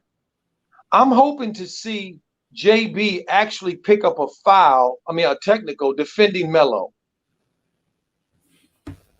Yeah, that'll be something to see, Coach. That to me will signal the complete takeover and him capitulating. Belly Plays says Melo been touching that groin for a couple of games now. You been noticing that, Coach? Oh. You know what? You know what I notice about Melo? What's Melo that? does a lot of Melo. When I'm watching Melo on the bench, he does a lot of fooling around and messing with stuff and ankle and got the little machine on his hip and all that. And he do a lot of that all that kind of stuff. So I don't. To be honest with you, I don't think nothing wrong with Melo. When I'm watching him playing, I don't see nothing in his gait. I just see Melo in his gait. I don't see him. You know what? LaMelo's one of those people that just can't stand still. Exactly. That's exactly. He been like that since he was little, man. Since he been doing AAU. Exactly. So I'm not surprised by that. Exactly. And again, if something was wrong with him, we'd see it.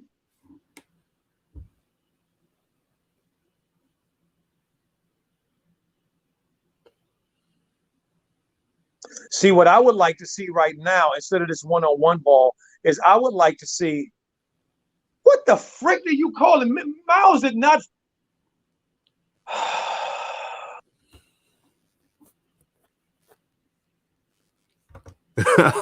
Brett Law says, like DJ said, James Borrego has beta male tendencies.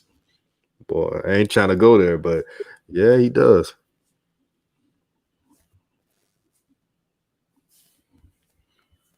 Quinn Snyder. I remember he had one of a kid I really liked a lot.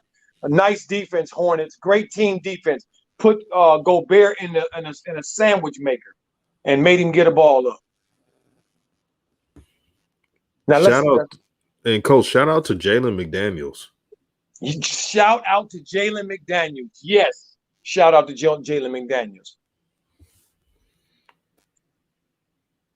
Should have never been in the G League.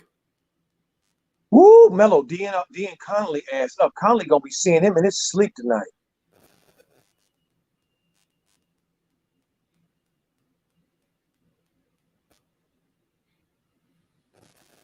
Almost another turnover. Oh my stars. Almost another turn. Beard's just not quite there. Nice move, Monk. Nice move, Monk. Hey, I'm looking at this crowd. There's quite a few people in this game, guys. In this stadium. There's quite a few folk in the stadium. That's because they in Utah. Look at this. Look at this. Look at this. They playing it with a crowd. So Melo is that's another reason why maybe I'm feeling it. They're feeling him. He loves to entertain. You know, he see them people in the crowd. He gets excited. Man, can y'all imagine when fans can actually come back? Don't forget, LaMelo, if you look at his career, he plays his best games when the crowds are packed. I remember when Vytautas played Žalgiris. Žalgiris is the top team in Lithuania in that league. He had 25 points against them, and they had a record-setting crowd that game. Great pronunciation, DJ. Thank you, my brother. Woo! Look at that ball movement. Look at that ball movement. That's what I'm talking about. Move bodies, move man. Move bodies, move man.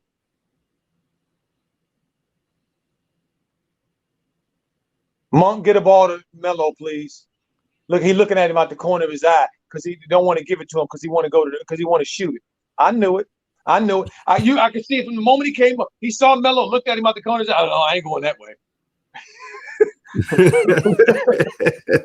There's Melo with another steal. There's Melo with another steal. Taking it. Gobert must feel like he's under attack, like by an octopus, arms everywhere.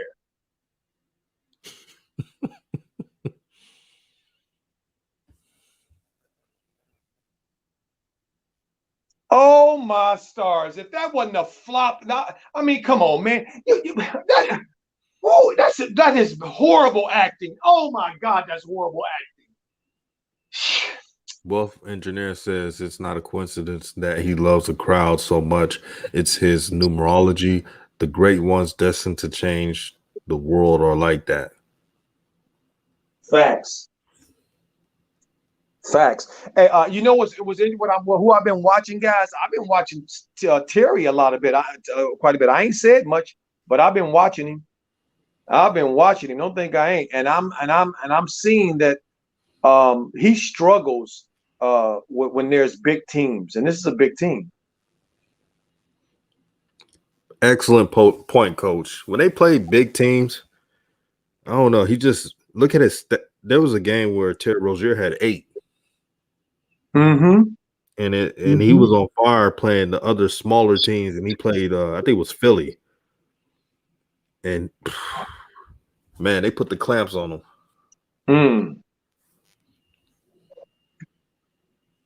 Speaking of Philly, man, shout out to Joel Embiid, man. He is balling. No, he is. He is putting work in. He is putting work in. Well, it's about time because the process has been going on for a long time. Right. So it's about time for him to show some consistency. What is this? His 5th or 6th year now? He was drafted in 2006. Yeah. He was drafted in 2006? No. I said 6th year. He was drafted in 2014. 14, yeah. See, so it's about time, to be showing some consistency. Okay, that's the only problem that JB has had. Embiid has had is that he can't stay healthy. He hasn't shown a commitment to the physiology part of the game. See, and he needs to do that, and it looks like he did it this year.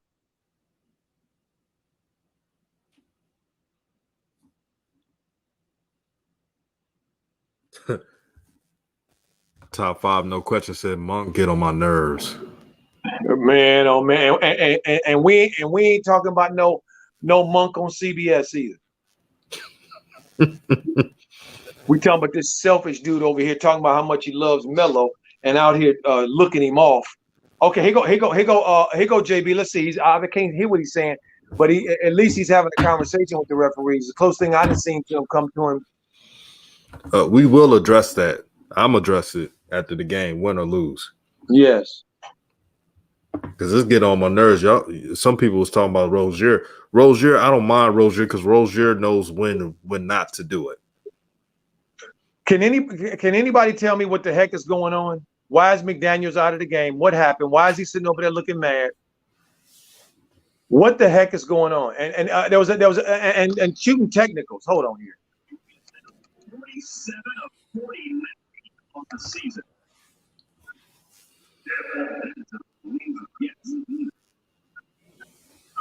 Because I have no reference for this. I usually can figure out what they're doing without the sound, but I don't know what the hell. They said it's 6 men in the game. Oh my fucking God. No, what? Excuse me, family. Oh my stars. So that's why JB standing over there finally saying something stupid, because they can't get their heads out of the anal passage. Why would you have 2 people in the game? 6 people in the game. Oh my. Now we doing middle school stuff. Oh my God. But that's the dumbest technical foul you could get in the NBA. Dumbest. Golly. You don't see high school teams doing that all the time. This is stuff that you recognize. You know why that happened, Coach? That happened because of selfishness. Players wanted to play. Well, he got all them assistants over there, so that they should be able to work that out better than that. God dog a frog. And gonna blame the player? No, you can't blame the player. No, that's coaching right there. Yeah. Elijah Shaw said because JB wants to control every damn thing and don't know what's going on. That's exactly what happened. You can't blame that on the players. As a coach, you got to let the shit be known. These are our rotations. These are the players that are coming in, coming out. It's simple. Well, heavy the head that wears the crown. You the coach and you had that kind of blunder, that's your fault. Plain and simple. And not even lost the lead.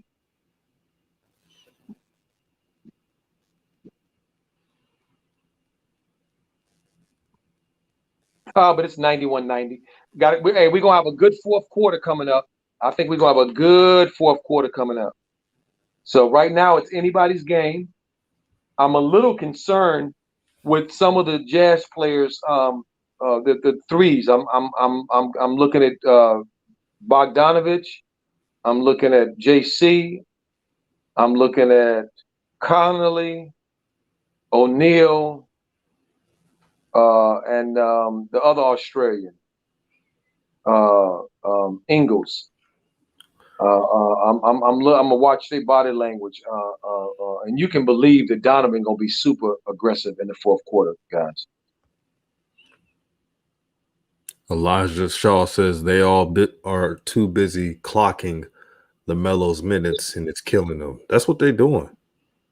Let the brother cook. Stop worrying about if he's the leading scorer. And I get, again, you guys could probably tell me, oh, they're not doing that, but it's not looking right when one moment LaMelo is cooking and the flow is going. And maybe it's beyond coaching. Maybe it's the players. You just saw Malik Monk look out. I mean, did not pass the ball to LaMelo Ball when he was open a few times. He saw him and then he passed it to someone else in the paint. That's the shit I'm talking about. I want to say something that Brother Rap Guy Reloaded posted. He said, to be fair, Melo has played 12 games last year in Australia. It's hard to assess who he or any rookie player can be. Rap God, let me say this to you, my brother. What you just repeating is a talking point from the mainstream media. That's what that is. That's a talking point. Okay? I'm gonna tell you what Terry Rozier said on the first day of practice, and the rest of the players, the veterans. Terry said that on the first day of practice, they kind of knew what Melo brought to the table, but when they saw it for the first time, all of them were looking at each other, the veterans, going, wow, we didn't know he was this good. So there are people who knew he was good, and they had an idea that he was good and who he is. Other than these other folk who was downgrading everything about him and making excuses because they didn't like LeVar. Believe you me.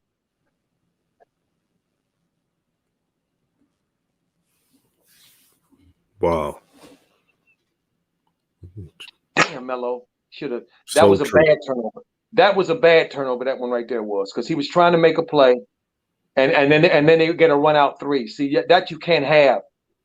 You got to get a good shot this time, Melo. Your team needs a good shot. You need to assess who gonna get the good shot, because they're not running the a pick and roll, the European pick and roll, the Spanish pick and roll at the top of the key. They're not doing that, and I don't know why. Okay, but they're not. So Gordon just knocked down, came in and finally did something and contribute. And Trent Tompkins, shout out to you to help grow New Media Nation United for the $5 super chat. He says, when coach subbed out LaMelo, we led 81-70. Whoever in the chat mentioned disrupting the rhythm in the second half was correct. Yeah, they were true about that. Yep. What did I say when the lead went to 8 to 6 points? That's when they should have put LaMelo back in.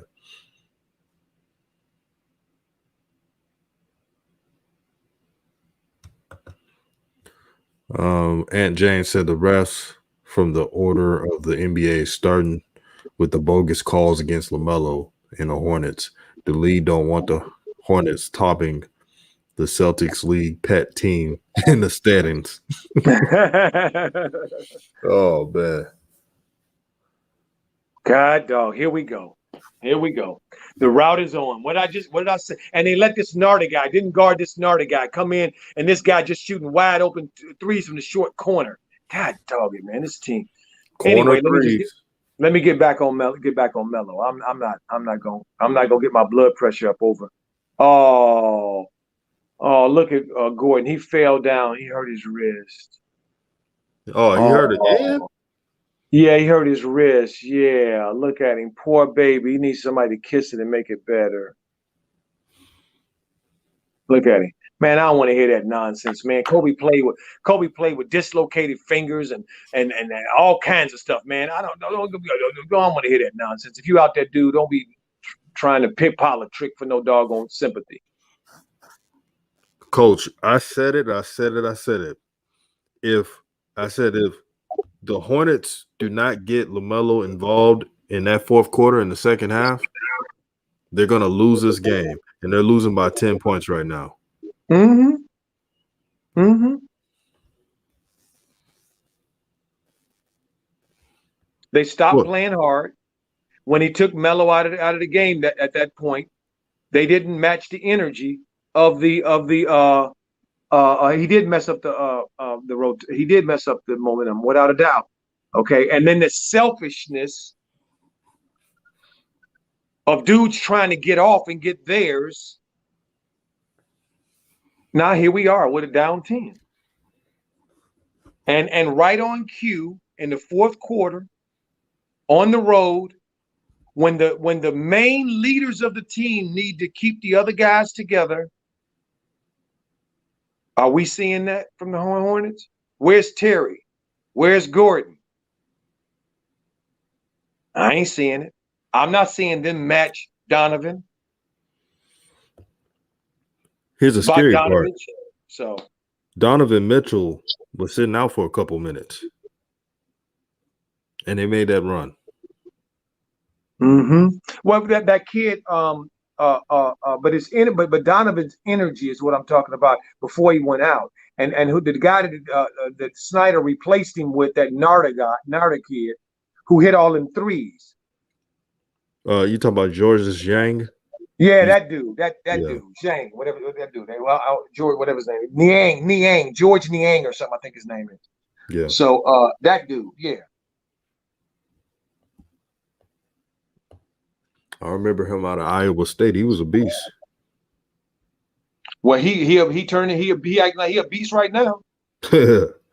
Okay, because his threes have his defense, and it looked like he just hurt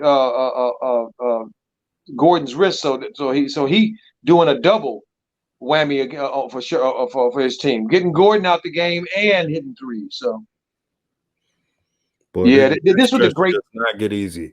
They got the Suns on Wednesday, and Friday they got the Steph Curry Warriors, and he will be playing in that game.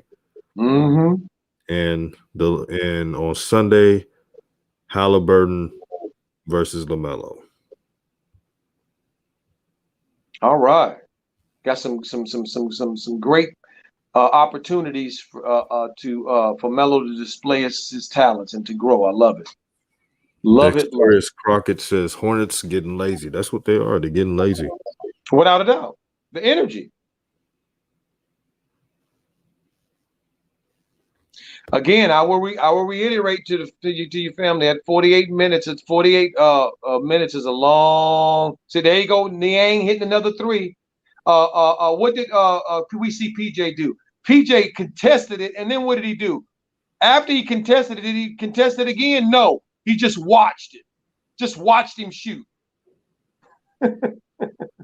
Okay. Watch him shoot. Swish.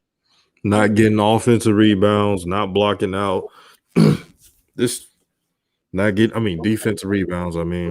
Not blocking out. This team is lazy, man. Well, they don't have the horses. Let's just be honest. Right. They don't have the horses. They did the best that they could do to me in the first three quarters. And now the other team is showing that they're a better team. They've got better players, and they know they have a better system, and they know what they're doing. They know who's going to get the ball. They know where the shots are going to come from. Whereas the Hornets are searching. Look at it. It seemed like in the second half. Took Melo out the game. I don't know why he did that. Oh, man. Oh, yeah, they got this game in wraps. It's over. Oh, no, it was over when they let George, another three. That dude hit threes, wide open threes. And Monk gonna use this as an opportunity to hoist up as many as he can hoist up. Look at this. He opened the corner again. Wide open. This Niang dude. Wide open the corner again. I mean, how many threes does he have to shoot wide open? Shout out to J&J Video. She said it's not over. I like, man, they took LaMelo out and this brother Niang shooting threes. It's over. And the Eiffel Tower blocking beating junk out of the lane. Man, come on. Horrible roster management. Zach Smith with the $5 super chat. He said, have y'all noticed every game LaMelo gets off 15 plus in the second half, they stop going to him in the second half? Yeah, I've been noticing that. I've been noticing that. But also, I will say this: if you look at LaMelo's shots in the second half, he's still putting it up. He's not making them right now, but he's still putting them up. He's shot 2 threes so far this half, and I think that might be it. Wow, this team, bunch of ball hogs, man. Don't want to play any type of team basketball, and they're getting lazy because they're not getting their shots. That's how you lose. Somebody just said that Melo has the most shots taken. Who has that said that?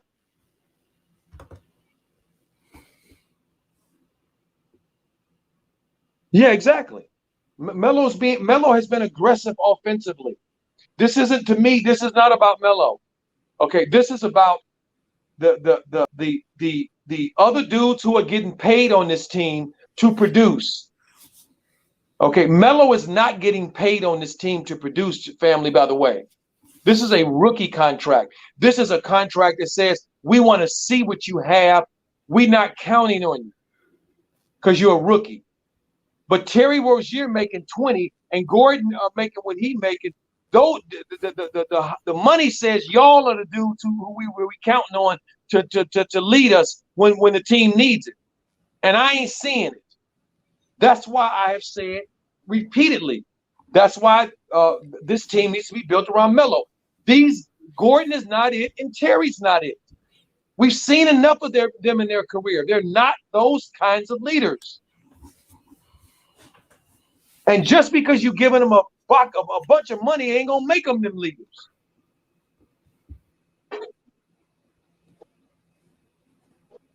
Look at the Jazz.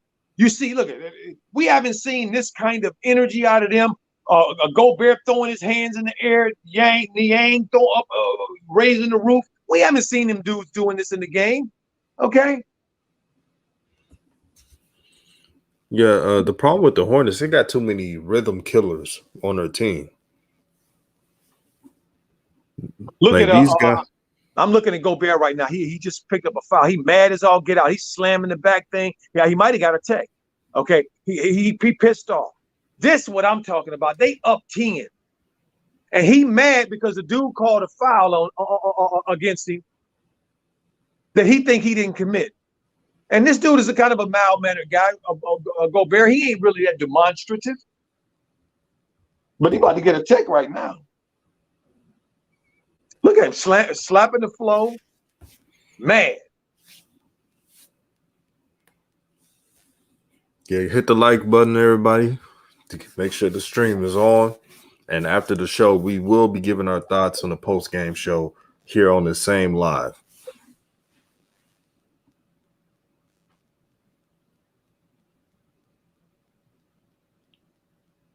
Ryan Krigler, you said I just saw Jalen get looked off a lot tonight. I did as well. I peeped that out. You know, it's that basketball privilege, I call it. They see him as a G League player, but I see him as a talented player that's not being utilized. And this basketball stuff, man. It's funny what you pick up by just what you see on the court. Oh, yeah. Quinn Snyder out-coached James Borrego in circles. He was very prepared. He knew what the Hornets were going to do.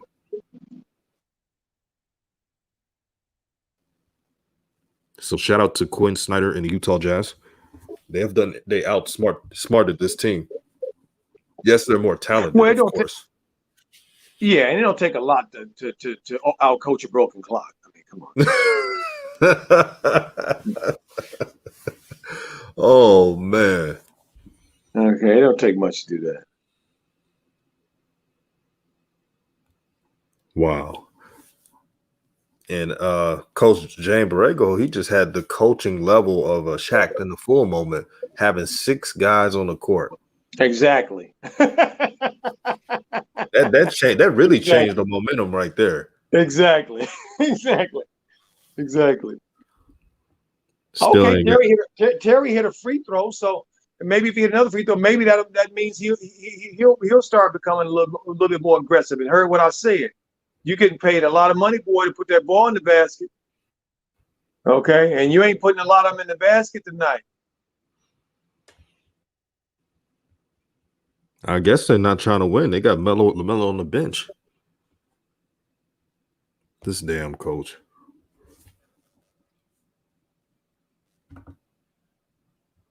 When you're trying to win, I don't want to hear about we're trying to conserve minutes. He's a young player. He's not I understand if it's an athlete that's nearing the retired end of their career and they can't just afford to play 40 minutes.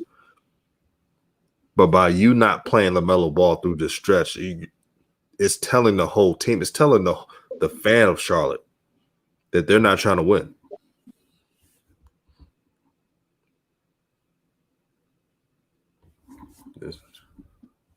Nice defense, Terry. Oh my God, PJ, you got to be kidding me! You actually didn't see the dude standing there. You actually did not see that man standing right there. Holy cow! Doing stupid stuff, elementary school stuff, passing and there's no target there.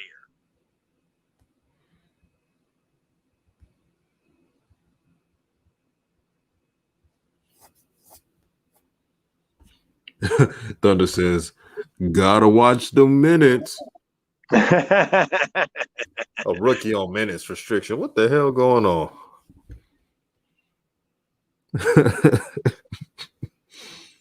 Coach, I gotta admit, I laugh on Hornets losses because everything we say happens, and we're like, we knew that was gonna happen. Elijah, yeah, you're right. Elijah said that Melo's played 34 minutes so far. And Elijah, thank you for that. We appreciate it. Letting us know. But for myself, I don't care how many minutes he played. Put him in the damn game. Right.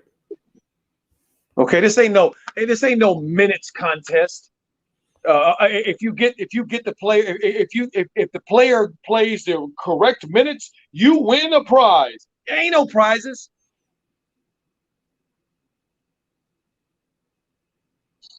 So the Hornets went away from everything they did in the first half.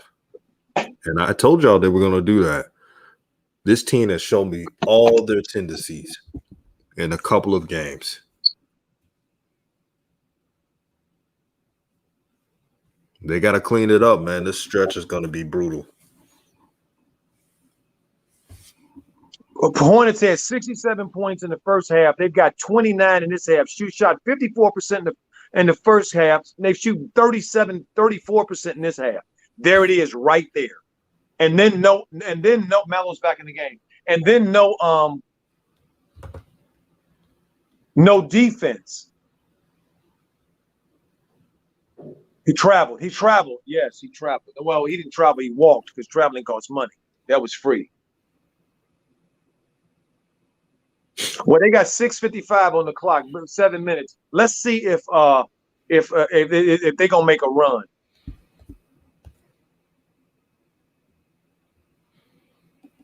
Okay, Melo came in and got a layup right away. Right away, just went right through and got a layup. Hey, Coach, they're gonna make some excuses. Watch, they're gonna be like, "Oh, LaMelo's stat padding." Exactly. When he's trying to win a game. Where are you going, Bridges? Okay, he settled his behind down. Is that Jalen McDaniel? Popo, he a rookie. That's okay, Jalen. I know you didn't know. I'm not gonna dump on a rookie. You're right, Jalen. He did act. He was acting right there, right? And you gave him a reason to act because you pushed him in the back with both hands.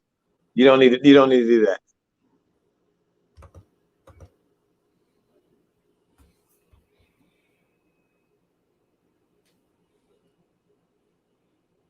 Okay, here we go. Here we go. Here we go. Here we go. Here we go.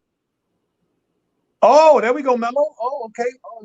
What we got? Okay, all right. All right. The two baskets in a row. Can't win if you don't score. Okay, 101-13. J&J, you might be right, sister. Now that Melo's back in the game. Oh, nice Bridges. Nice Bridges. Nice rebound, Melo. Good defense by Bridges.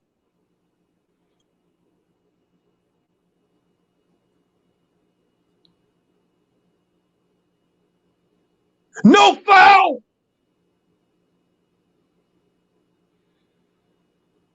You cannot put both hands on an offensive man and that not be a foul.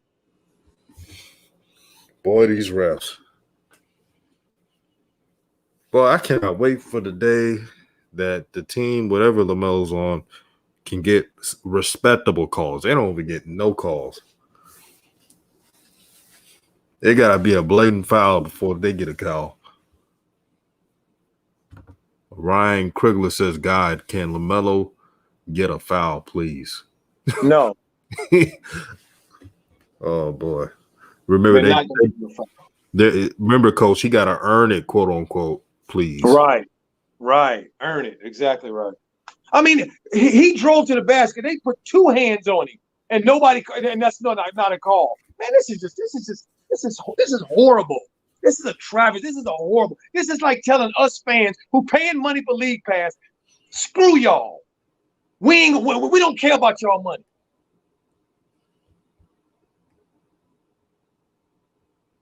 We want Utah to win, and that's how it's gonna be. Just accept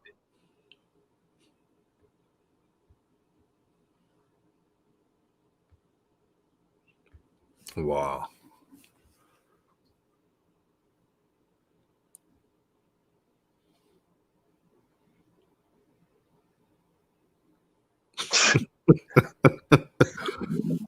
Oh, man.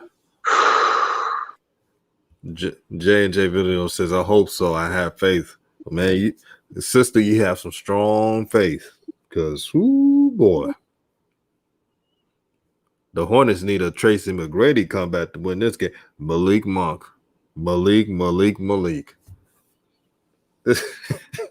Hey, did you see Bridges put his head down after he shot the ball? Yeah. Yeah, exactly. That's what his teammate thought of that effort.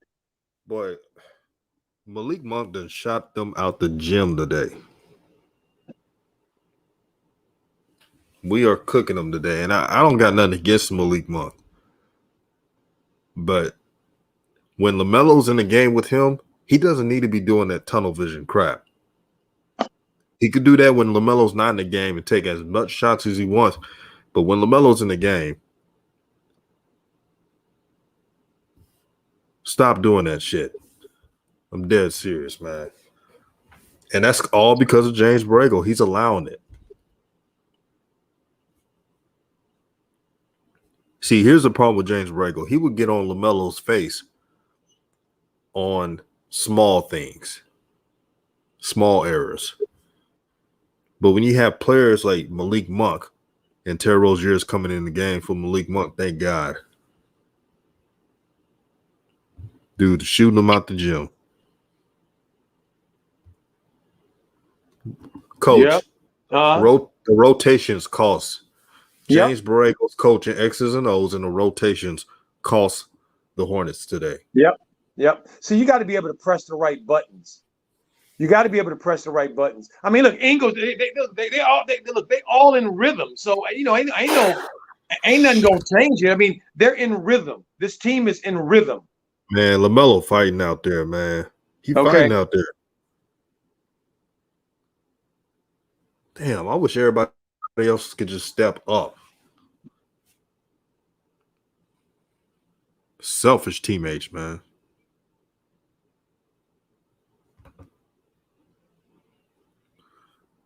Yeah, Walter Robinson. Wow, That what a block. fadeaway three, that proved my point even more.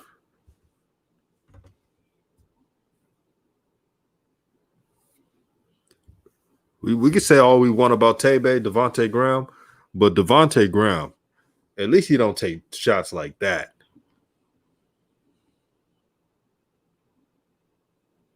Now Donovan Mitchell get a boy. Rotations, defensive Traveling assignment. with PJ, what the hell is that? You roll and you don't roll to the basket. See, this I've been in the league 3 or 4 years and still don't know how to execute a pick and roll when you the picker. God, oh my stars, man! You got a player that's going LaMelo, trying to get going, and you're out here trying to dribble up the ball like you the Harlem Globetrotters. This is the crap we're talking about. Stupid basketball. Selfish basketball. And you could be selfish without even trying to.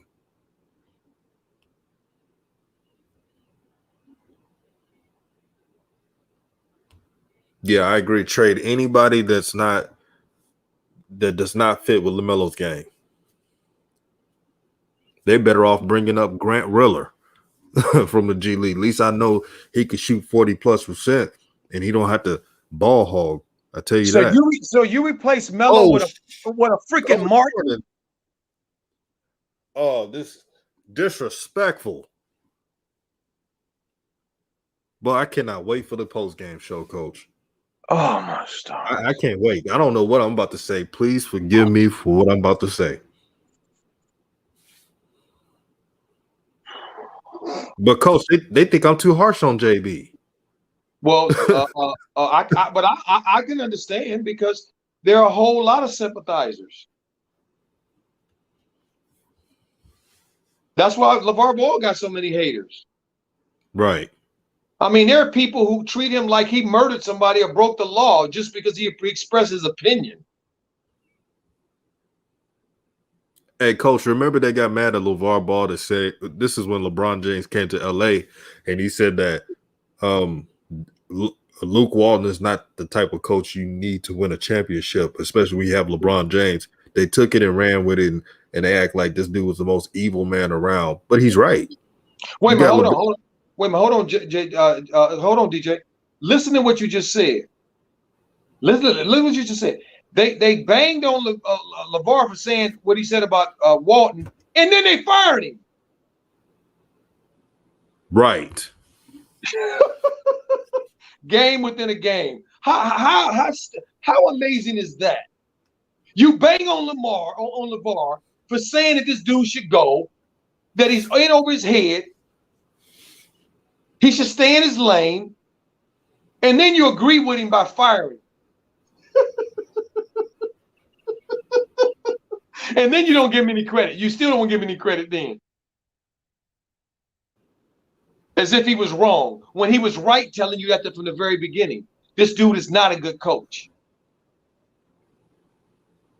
And he was very honest. They said, what do you feel like Luke Walton coaching a team with LeBron and Alonzo? He said, well, you seen the record. That's right. I mean, you want him to lie? You got Malik Monk. Now, what Malik Monk is doing, that's really stat padding. Of course. But y'all want to act like the team down by 6, LaMelo trying to come back in the last minute and a half, and they talk about stat padding. Okay, they can pass me with all that nonsense. What player on the team that's on this team right now? What player that's on this Hornets team right now? Okay, need to be in the games to learn and for the experience because they're new. Melo, McDaniels, okay, and any other rookie they got over there. That shoe should be in the game. But look who he got in the game. Twins and Mr. I take every shot I want, Malik Monk. Shout out to AJ Watson for the $2 super chat to help grow the nation. He said Monk needs to go. No wonder anyone don't want him. Shoot, even Devontae Graham got more trade rumors than Monk. Yeah, don't nobody want Monk. Yeah, don't nobody want Monk. Boy, James Bragle, he sure knows how to ruin. He's lucky fans are not in the stands. He's probably the only person in the world that's happy that coronavirus is going on. Because if the Charlotte fans were there, they would have let him hear it.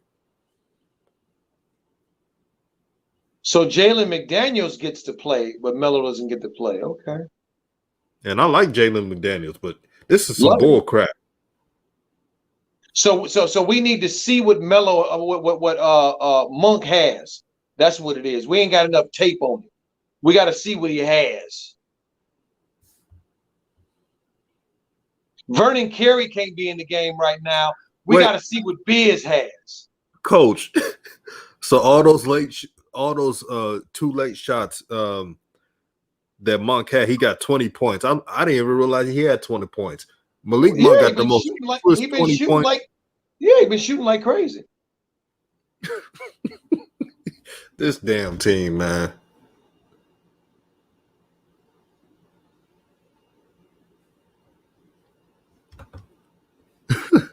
Sweatbox says, don't sweat this loss. With Gordon and Tay down, the Hornets are about to find their true core in the next two games. Man, if they got Monk doing this and Coach Paula tricking around, boy, I hate these lineups, man. You mean to tell me you can't put Vernon Carey out there? Or Grant Ruller? And, Coach, I hope Grant Ruller plays next season. Oh, I know he will play next season. He better. Because I'm going to be saying ain't nothing realer than that brother Grant Ruller. There you go. There you go. That part right there. That part right there. That's right. Ain't nothing realer than Grant Ruller. Big Body Gaming said, I disagree with Coach. Melo don't need to be in the game. No one would play a young star 40 minutes in a blowout. Big Body Gaming, I don't disagree with you, but you got to explain to me when the Charlotte Hornets and Jim and Borrego said admitted that Melo was a young star. See, I ain't heard them say he was a young star. No, sure doesn't treat him like it. Well, exactly, and they don't treat him like a young star. I'm waiting for the look at I'm watching the Jazz. What are they doing? Pouring water on George Niang. I told y'all he was a difference. Okay, this kid, he was the difference. His threes were the difference in this game, guys. And they never put out his fire the whole damn game. Walter Melo, Robinson, 21, 7 and 4 and 3 steals. Great game, Melo. Great game, Melo. Coach, to be honest, and the Shines are going to say, oh, y'all capping for LaMelo, but this is what I saw. LaMelo was the only one that was trying to win out there, from what I seen. Okay, for me, DJ, I don't care what the Shines say, they can shine on. Okay, shine on, whatever. I don't care. Hey, okay. Your mic. Is that better? Is that better? It's still muffled. Okay. I'll just let you back in. Let me come out and come right back in. Right, man. Like Coach said, the shine. I was seeing this on da da da da da da da da. Shine on me. Da da da da da da da da. Shine on me. Is that better? Yeah, Coach, I was singing that Amen song with with Shine on. Shine on me. Shine on me. Shine on me. Yes. There we go.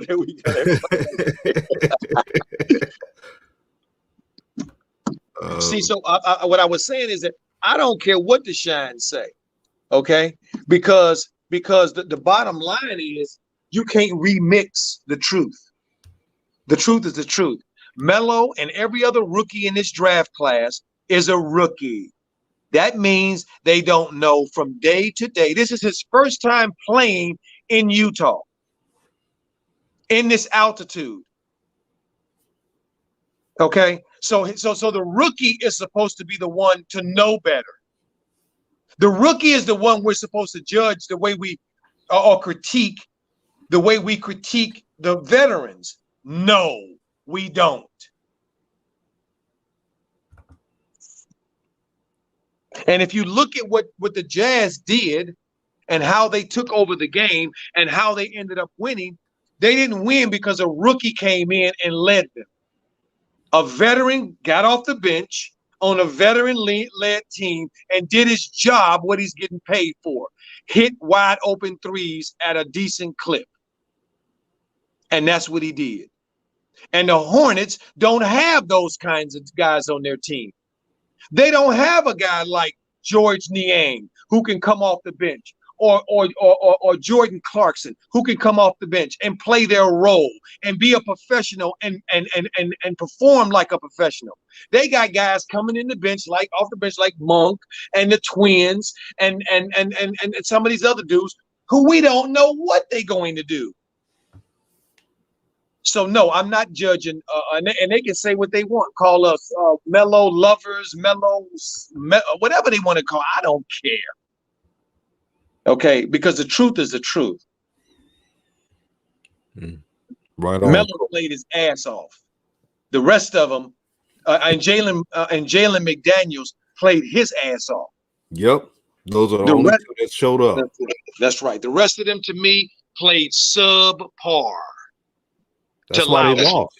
That's right. That's right. That's why they lost. And shout out to Rainley Sanchez. She says, anyone peeped out how JB took Melo out 2 times in the fourth to watch LaMelo's minutes? Yeah, that's some fuck shit, man. Yeah, absolutely. And they doing? Absolutely. He's a 19-year-old kid. And you watching his minutes? This dude ain't huffing and puffing all court long. You out here watching his minutes. I told you, if this coach keeps mismanaging LaMelo's minutes, it's going to cost him a couple games. Trent Tompkins says, Monk, 0 assists, 0 steals, 0 blocks, 0 fouls, meaning no defense, getting his body on a defender, -16 plus minus. But, brother, he got his 20 points, man. I'm sure he's happy with that. It took all the shots he wanted. Super green light. 20 points and 0 assists. Like, I don't want those type of players. If I'm a coach, I don't want those type of players on my team. I remember a coach once said, as a role player, you got to be a superstar within your role. That's right. Stop trying to act like a superstar and you're coming off the bench. Facts. Selfish players, man. And this is his coach's fault. Since he is so loyal to his core players, and I don't count LaMelo as his core player because he doesn't even treat them like such. He allows them to do whatever they want. But he would go around yelling at LaMelo, doing all this, and LaMelo, one of the few players trying hard all game. Instead of treating him like a rookie, knowing he's going to make mistakes. He's a damn rookie. But, we're going to let Malik Monk shoot whatever he wants. And by the way, we're going to put the Wonder Twins in. Because I know they can play that great shadow defense that they always do. Ain't doing a damn thing out there. Except looking like doo-doo smell. Oh, boy. They got to clean this up because they play the Phoenix Suns. Chris Paul, Devin Booker. Hey, look, they may not win one game on this road trip. I said it.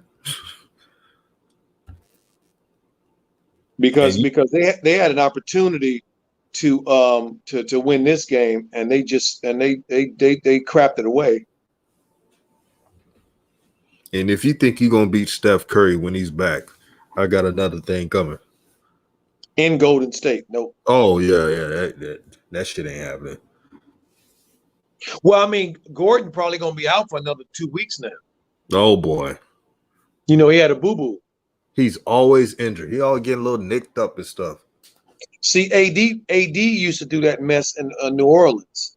Oh yeah, See, until LeBron told him to stop doing that shit. that's exactly right. Until he got with the ultimate alpha male, and he said, "Oh no, we don't do that shit here. No. You better put some tape and wrap that shit. No. You better spit on it and put some mud on it, okay, Right. and keep on going, okay. Nobody. In other words, you better not even acknowledge it. Okay, we playing in a league of alpha males, people that will take advantage of any chance and opportunity they get. So you don't even let them know anything is wrong with you.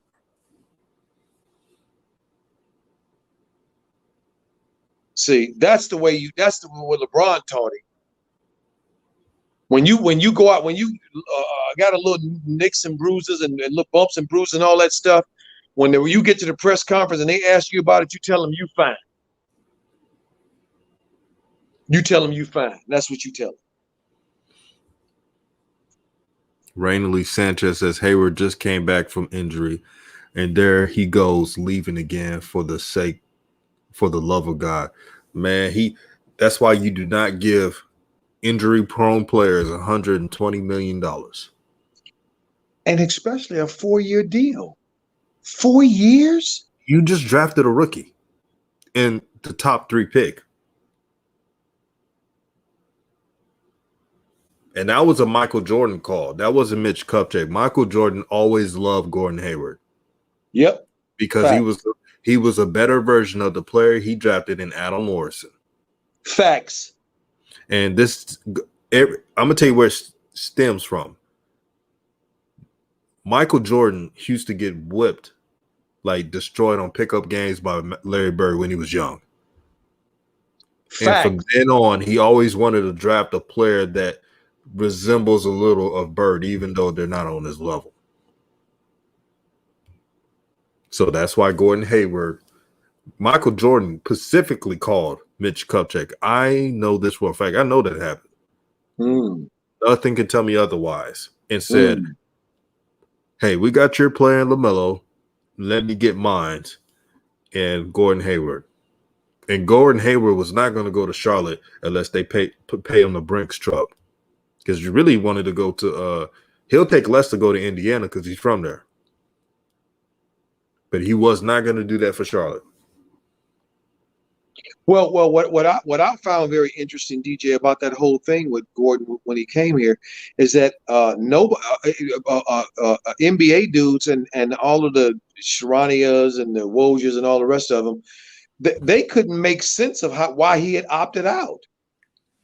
They didn't see where he was going to get no payday from, no bag from. So when Charlotte showed up with the bag, and he took it, leaving a contending organization, one of the foundational organizations in the association in Boston, that told me all I needed to know about what kind of dude he was as a player, how he saw himself, and what he wanted for himself in his career. See, when an NBA player who is just reaching their prime and has an opportunity to go wherever they want and has gotten a couple of bags, okay? This is Gordon's 3rd contract, if I'm not mistaken. His rookie deal, then his 2nd deal, and now this deal, his 3rd deal. So he's gotten 2 bags, not including his rookie deal. So you decide to leave Boston, where I think he was making 35.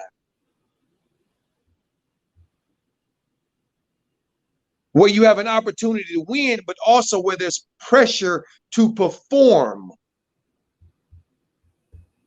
And you say, I'm going to opt out of this and I'm going to go to a non-contender, a team that didn't make the playoffs, a team with small guards, a team with a lot of undeveloped players, no consistency. And you choose that when you could have chose any team, a contender, and you chose a pretender. That tells me what kind of dude you are. And then quite frankly, to be honest, I don't want Melo with a dude like this. To be honest. And to me, Terry Rozier tonight wasn't Terry because this is who he is. He can't give you this sustained effort, this superhuman sustained effort that he had been given, those 30 and 40 point. He ran out of gas. You saw it tonight. It was an effort to get himself up. I saw it. It was an effort for him to get himself up and down the court and to engage and be productive tonight. Because he ain't one of them dudes. And Gordon ain't either.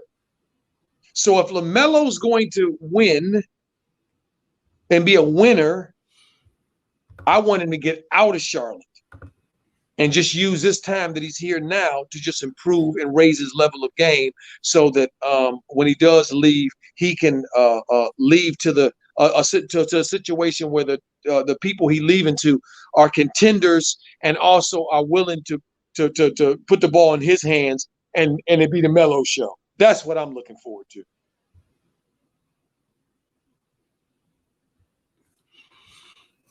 Rainley Sanchez says JB needs to shut up and stop playing the damn zone BS he continues to do and not letting players play freely. I'm sorry, the players that aren't on his feelings list. And you know they're on there. Where if you look at the game, guys, objectively, and you look at how the Charlotte had the lead that they had and all of that kind of stuff, why they did all that. If you notice, they were playing both sides of the ball. The ball was moving. I talked about it moving from side to side, moving the defense. That's what happened. And in the second half, that stopped, and they started playing hero ball. Monk started shooting the ball whenever he wanted it. They stopped playing team defense and guarding people, and gave the Utah Jazz, one of the best shooting three-point teams in the league, who averaged 42 or 43 threes a game, free reign. Ole, just shoot as many as you want, like you in the gym practicing. We ain't gonna guard you. Sad. You know, the sad part is, Coach, they have all these athletes and they don't run enough. The reason why they don't run enough is because of Gordon Hayward. He stops transition offense. Him and Lurch. Yeah. You can't play that style with him and Lurch. And that's what's ticking me off. Yep, when too. You play big teams, you got to run them out the gym and get them tired. Them threes are not going to be falling when you're tired. As a shooter, when you shoot and you're just drained from just running up and down the court, the shot's going to be off. That's right, because you ain't got no legs. But instead of doing that, they rather play – the Hornets are the most backwards team in the league. They play a style – they're trying to go fast, then they're not trying to go fast, and then they play to the strengths of bigger teams. It makes no sense whatsoever. Well, see, to me, DJ, it makes sense to me because, and only from this perspective, I see what JB was trying to do. Okay, they didn't expect. I will say this again. They did not expect and didn't want this generational talent in LaMelo Ball. They wanted James Wiseman. Oh, he went there. Okay, they did not want Melo Ball. He was happy with Tebe and Rozier bringing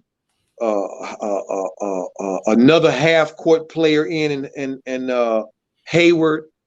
That's fine. That Hayward doesn't upset the apple cart. He doesn't make him have to question his strategy and what strategy and what path he's put the team on. Gordon doesn't upset that. Melo upsets that. See, so I'm the school of thought of two things. If you're a crappy team and you ain't no good, one or two things needs to happen. You need to tank so you can get better talent, or get them through free agency, or you need to play to the strengths of your team, of your personnel, and you need to and they're not doing either one of them. To me, it seems like they're on the fence, trying to have it both ways. They don't want to commit either way, so they just kind of like in that no man's land. And that's what this looks like to me. The team comes in, there's no continuity, there seems to be no plan, there seems to be no leadership, and no continuity. That's why to me. This damn team, man. I came to a realization that I stopped getting headaches from watching the Hornets when they lose, because I've seen this playbook before, and I accept that what this coaching staff is. They're trying to control a fun style of play. That's why you haven't been seeing Airbnb doing all those layups and that fun transition offense, which I call it psychoanalyzing. They're doing it all right, and I see it. Somebody was you right. I'm sorry, DJ, go ahead. No, what are you saying, Coach? No, somebody was saying that he takes Melo out was shouting out, said he takes Melo out the wrong times. Absolutely does. Right. Because his mind is not he's not of one mind. He's of a divided mind. See, because he wants his system to work, but his system runs counter to Melo's game and the positionless basketball stuff. See, so he's never on board fully. And anybody that knows anything about anything that you're trying to accomplish, okay, if you don't have your if you're not focused, if you don't not giving all of your efforts, if you're not on one accord, if you have teammates or people you're working with, it's not going to work. Everybody has to be moving in the same direction. And that's not happening here, clearly.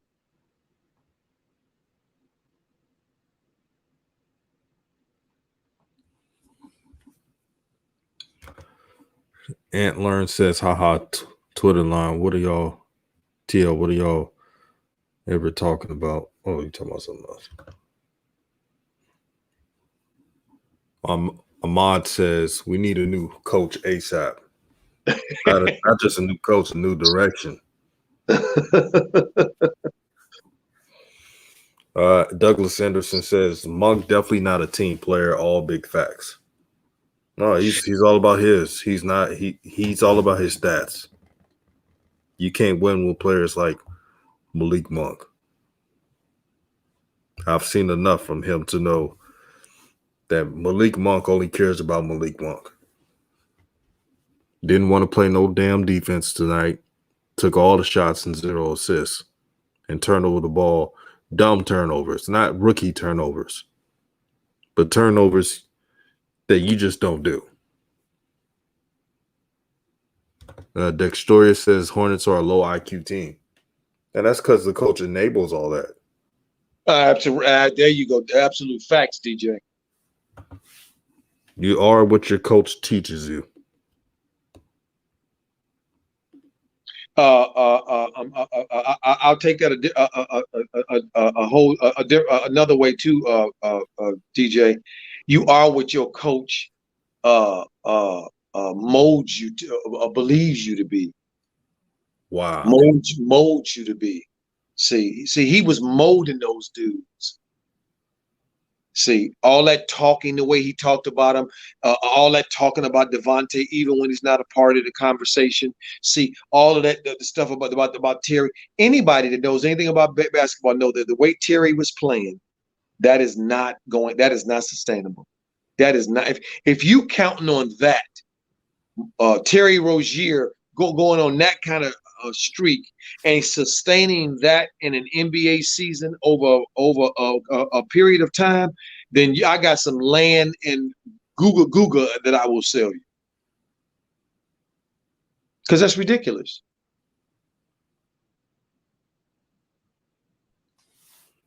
James Borrego is a young Steve Clifford who hasn't won anything.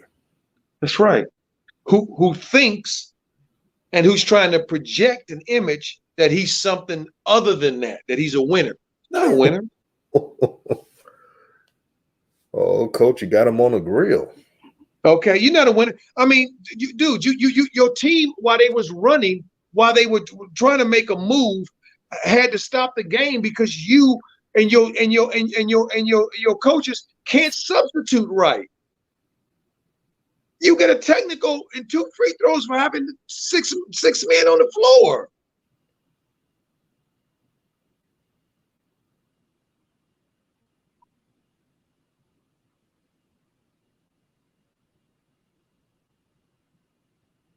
Wow.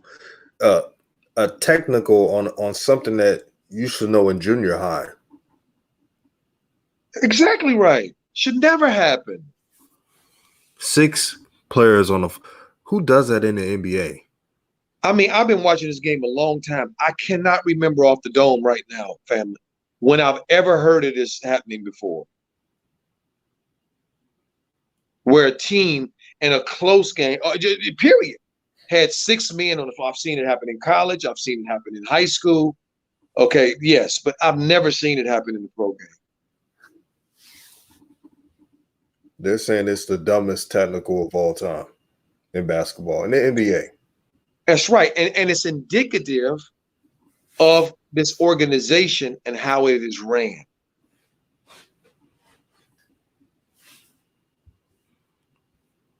See, I turned over, by the way, to check on my Lakers to see what they were doing because they playing at the same time. And they sitting here struggling against the Washington Wizards.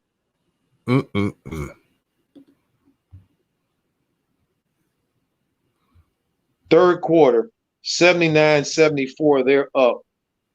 And they struggling with the Wizards. They've lost more games in a row right now than they have in a few years either. A few years as well. See, and what I see is that many of these new additions that they brought in are not performing in the way that they think they are. They need Schroeder a whole lot more than they thought they did. See, they tried to say AOC that kid is is all this in a bag of chips. Well, I watch him and I do like him. I do like his game, but he's a sub. See, do you know that Caruso has a shoe deal and he's a role player? Wow, illuminating. But I'm not surprised, DJ. The deal behind the deal. The game within the game. Talk to him, coach. The truth behind the desktop. See, guys, don't get it. Don't think that this is not elementary. Okay. In the NBA in 1979-80, that season, 2 players came in the NBA, Larry Bird and Magic Johnson. And since their time of winning championships and competing against each other and restoring the NBA to prime time, we've seen a number of Magic Johnsons come along in terms of leaders, people loving the game, people being the face of the franchise. Who have we seen after Magic? Well, we saw Jordan. We saw Kobe, we saw LeBron. And you can sprinkle in many all-stars. I think Dominique Wilkins is coming to mind. George Gervin is coming to mind. A lot of players along the way that filled in to continue to keep the level high. The NBA is still looking for the next Larry Bird. Still, right now, looking for the next American white-born player who can play like Larry Bird played. That kind of great. And so, since they couldn't find it on the playgrounds in America and in the AAU gyms, haven't been able to find it, they decide they're going to go overseas and get it. And that's why we see all these overseas brothers coming over here, these players coming over here from Europe. Because they're trying to find the next Larry Bird for the people who sit in the stands and buy the tickets because of the wealth distribution in this country. See, the biggest fans of basketball in this country are the 80% of what the league is, Black and African American. But because of the wealth gap, most of the people who love basketball can't afford to come to the games.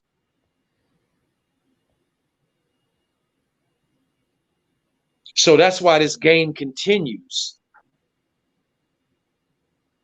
That's why Gordon Hayward could get $120 million for 4 years when he hasn't won anything, when he hasn't led any team to anything, and has been injury prone for the last 2 to 4 years.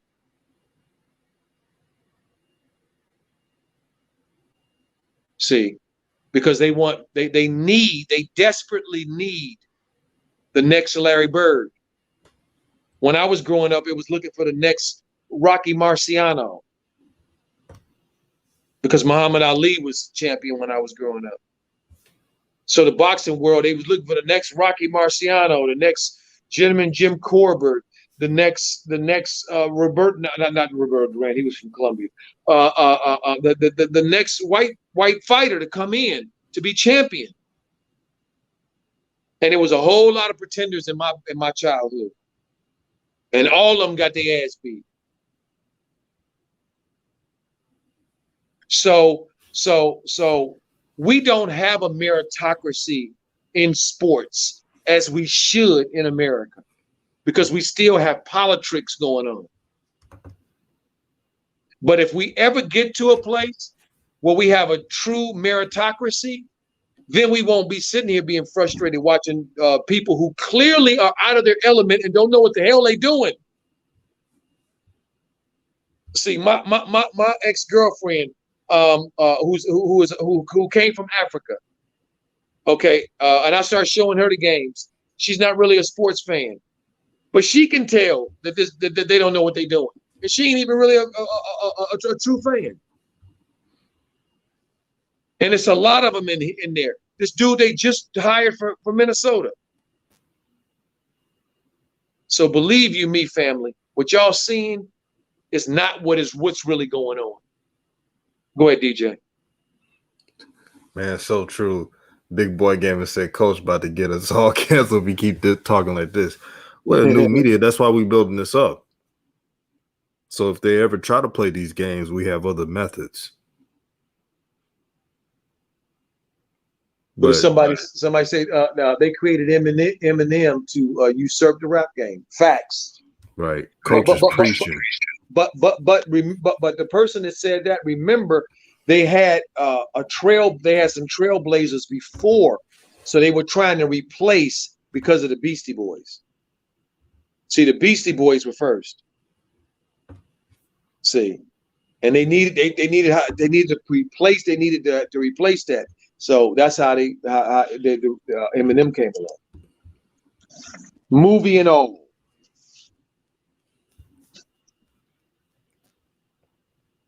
Coach is speaking that truth today, man. And see, you know what? DJ, I wanted to say this is a big boy game. I'm not gonna get us canceled, and I'm gonna tell you why I ain't gonna get us canceled, family. It's because they're gonna watch the algorithms very closely. They're gonna watch everything very closely and try to keep us in a box. See, they know that most people are not. A lot of people are not gonna listen to us because they've been trained to listen to and used to hearing the politics and all of the nonsense. See, Rap God Reloaded. I think the brother, you're an awesome brother. But that brother came on the feed tonight and gave a James Borrego talking point about Melo playing 12 games in Australia, as if that's got anything to do with the price of tea in China. James Wiseman played one game. The pandemic put all kinds of NBA players out of not playing and sitting out for I don't know how long. What are you talking about? And since when has rest been a bad thing? When is overworking yourself and taking a break and when is that? But when is that a bad thing? I'll tell you when it's a bad thing. When it's working in the favor of people who they don't like.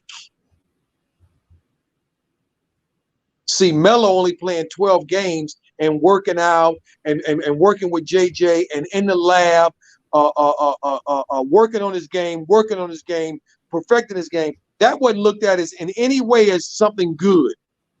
That was narrated and put out there as a bad thing. Well, no, we can't. Well, that ain't good. Which is nonsense.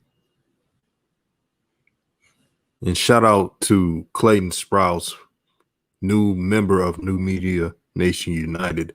He says Hornets running the Syracuse 2-3 defense, shaking my head. They got burned in the fourth quarter. They did. Facts. You live by the zone, you die by the zone.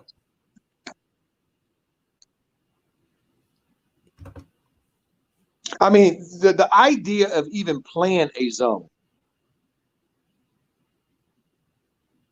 Okay, in an NBA league where the league is a 3-point shooting league, I just reminded everybody that the Jazz are averaging 42 or 43 threes a game. So a zone is supposed to be used against teams that don't shoot the ball well. That's what a zone is for.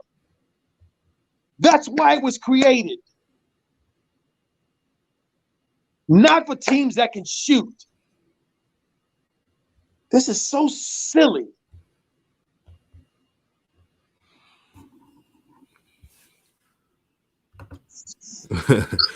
Clayton Sprouse says, Coach, preach. You preaching today, Coach. Yeah, I mean, because family, we gotta see what we're looking at so we can evaluate correctly. So we can get out of this wanderness, this desert that we've been in of misinformation and lies and hypocrisy and all of this nonsense. It ain't helping nobody get better. Nobody grow. All in the name of lining the pockets of a few people. Man, get out of my face with that nonsense.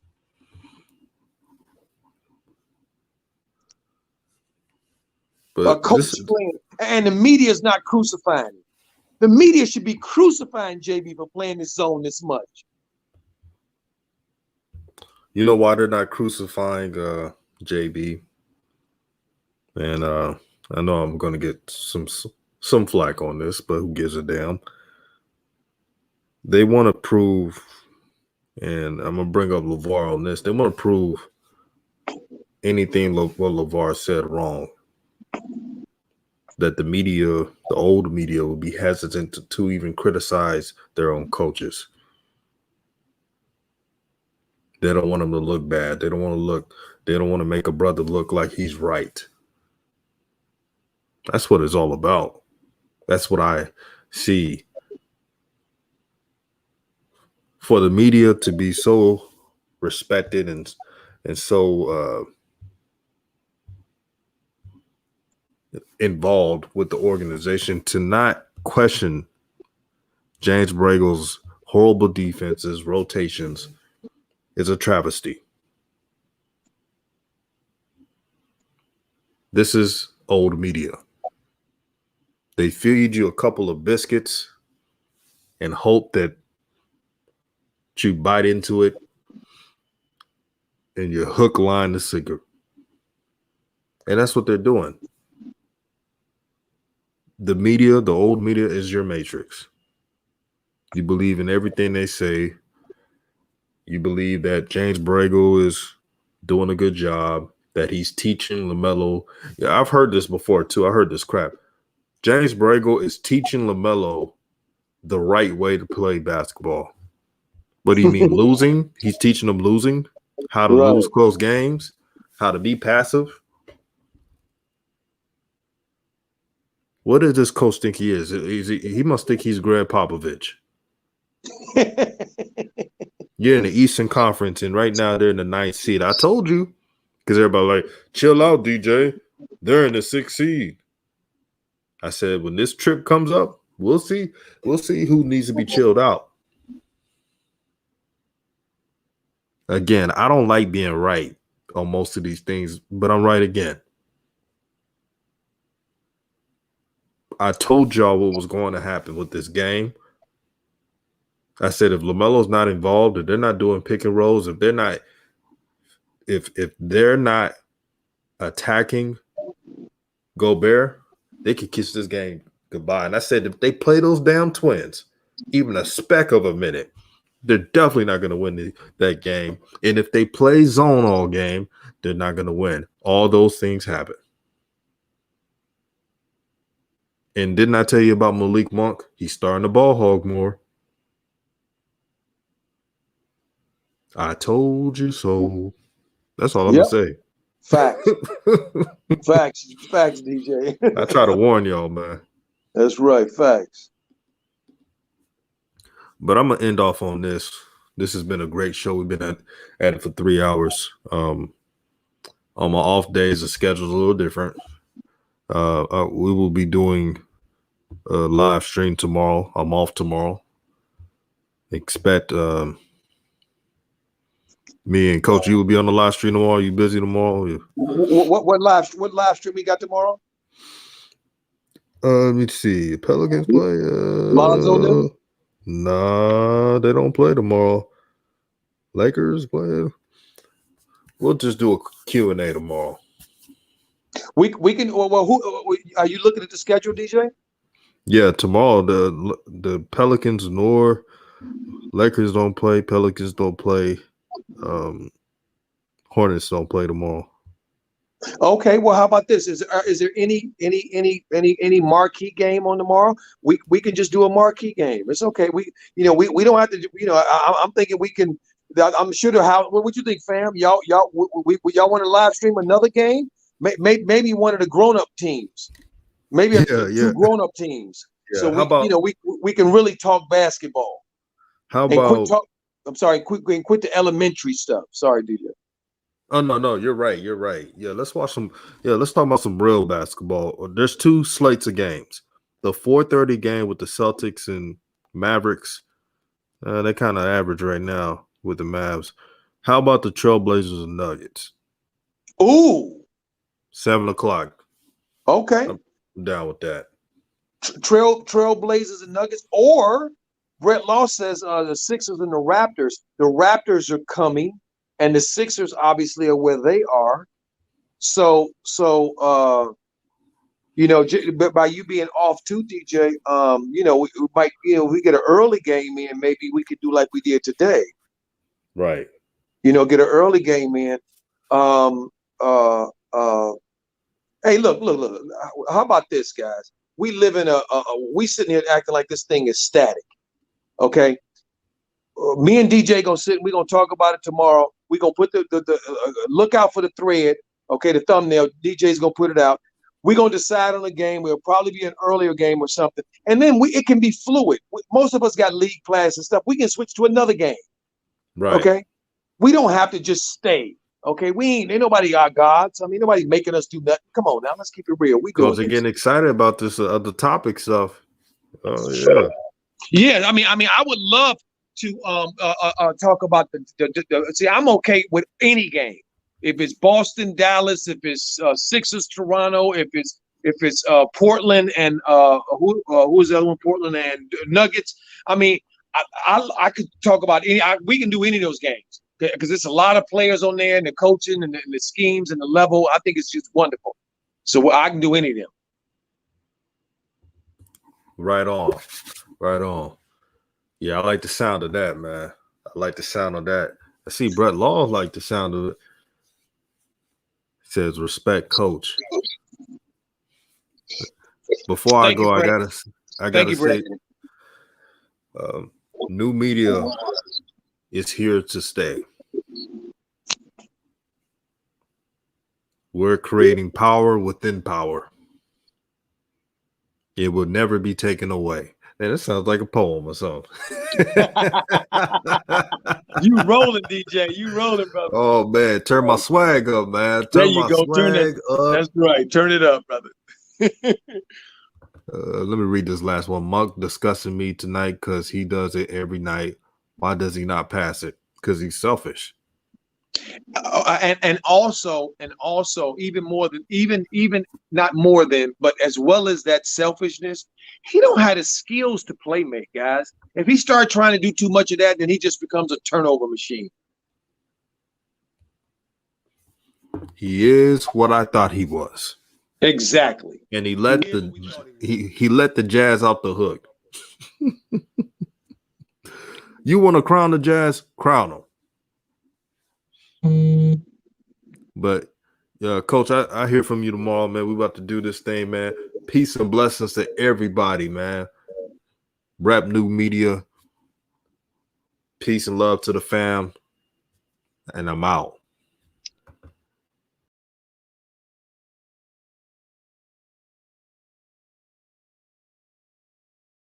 Let me tell you something. Back in my day, let me show you.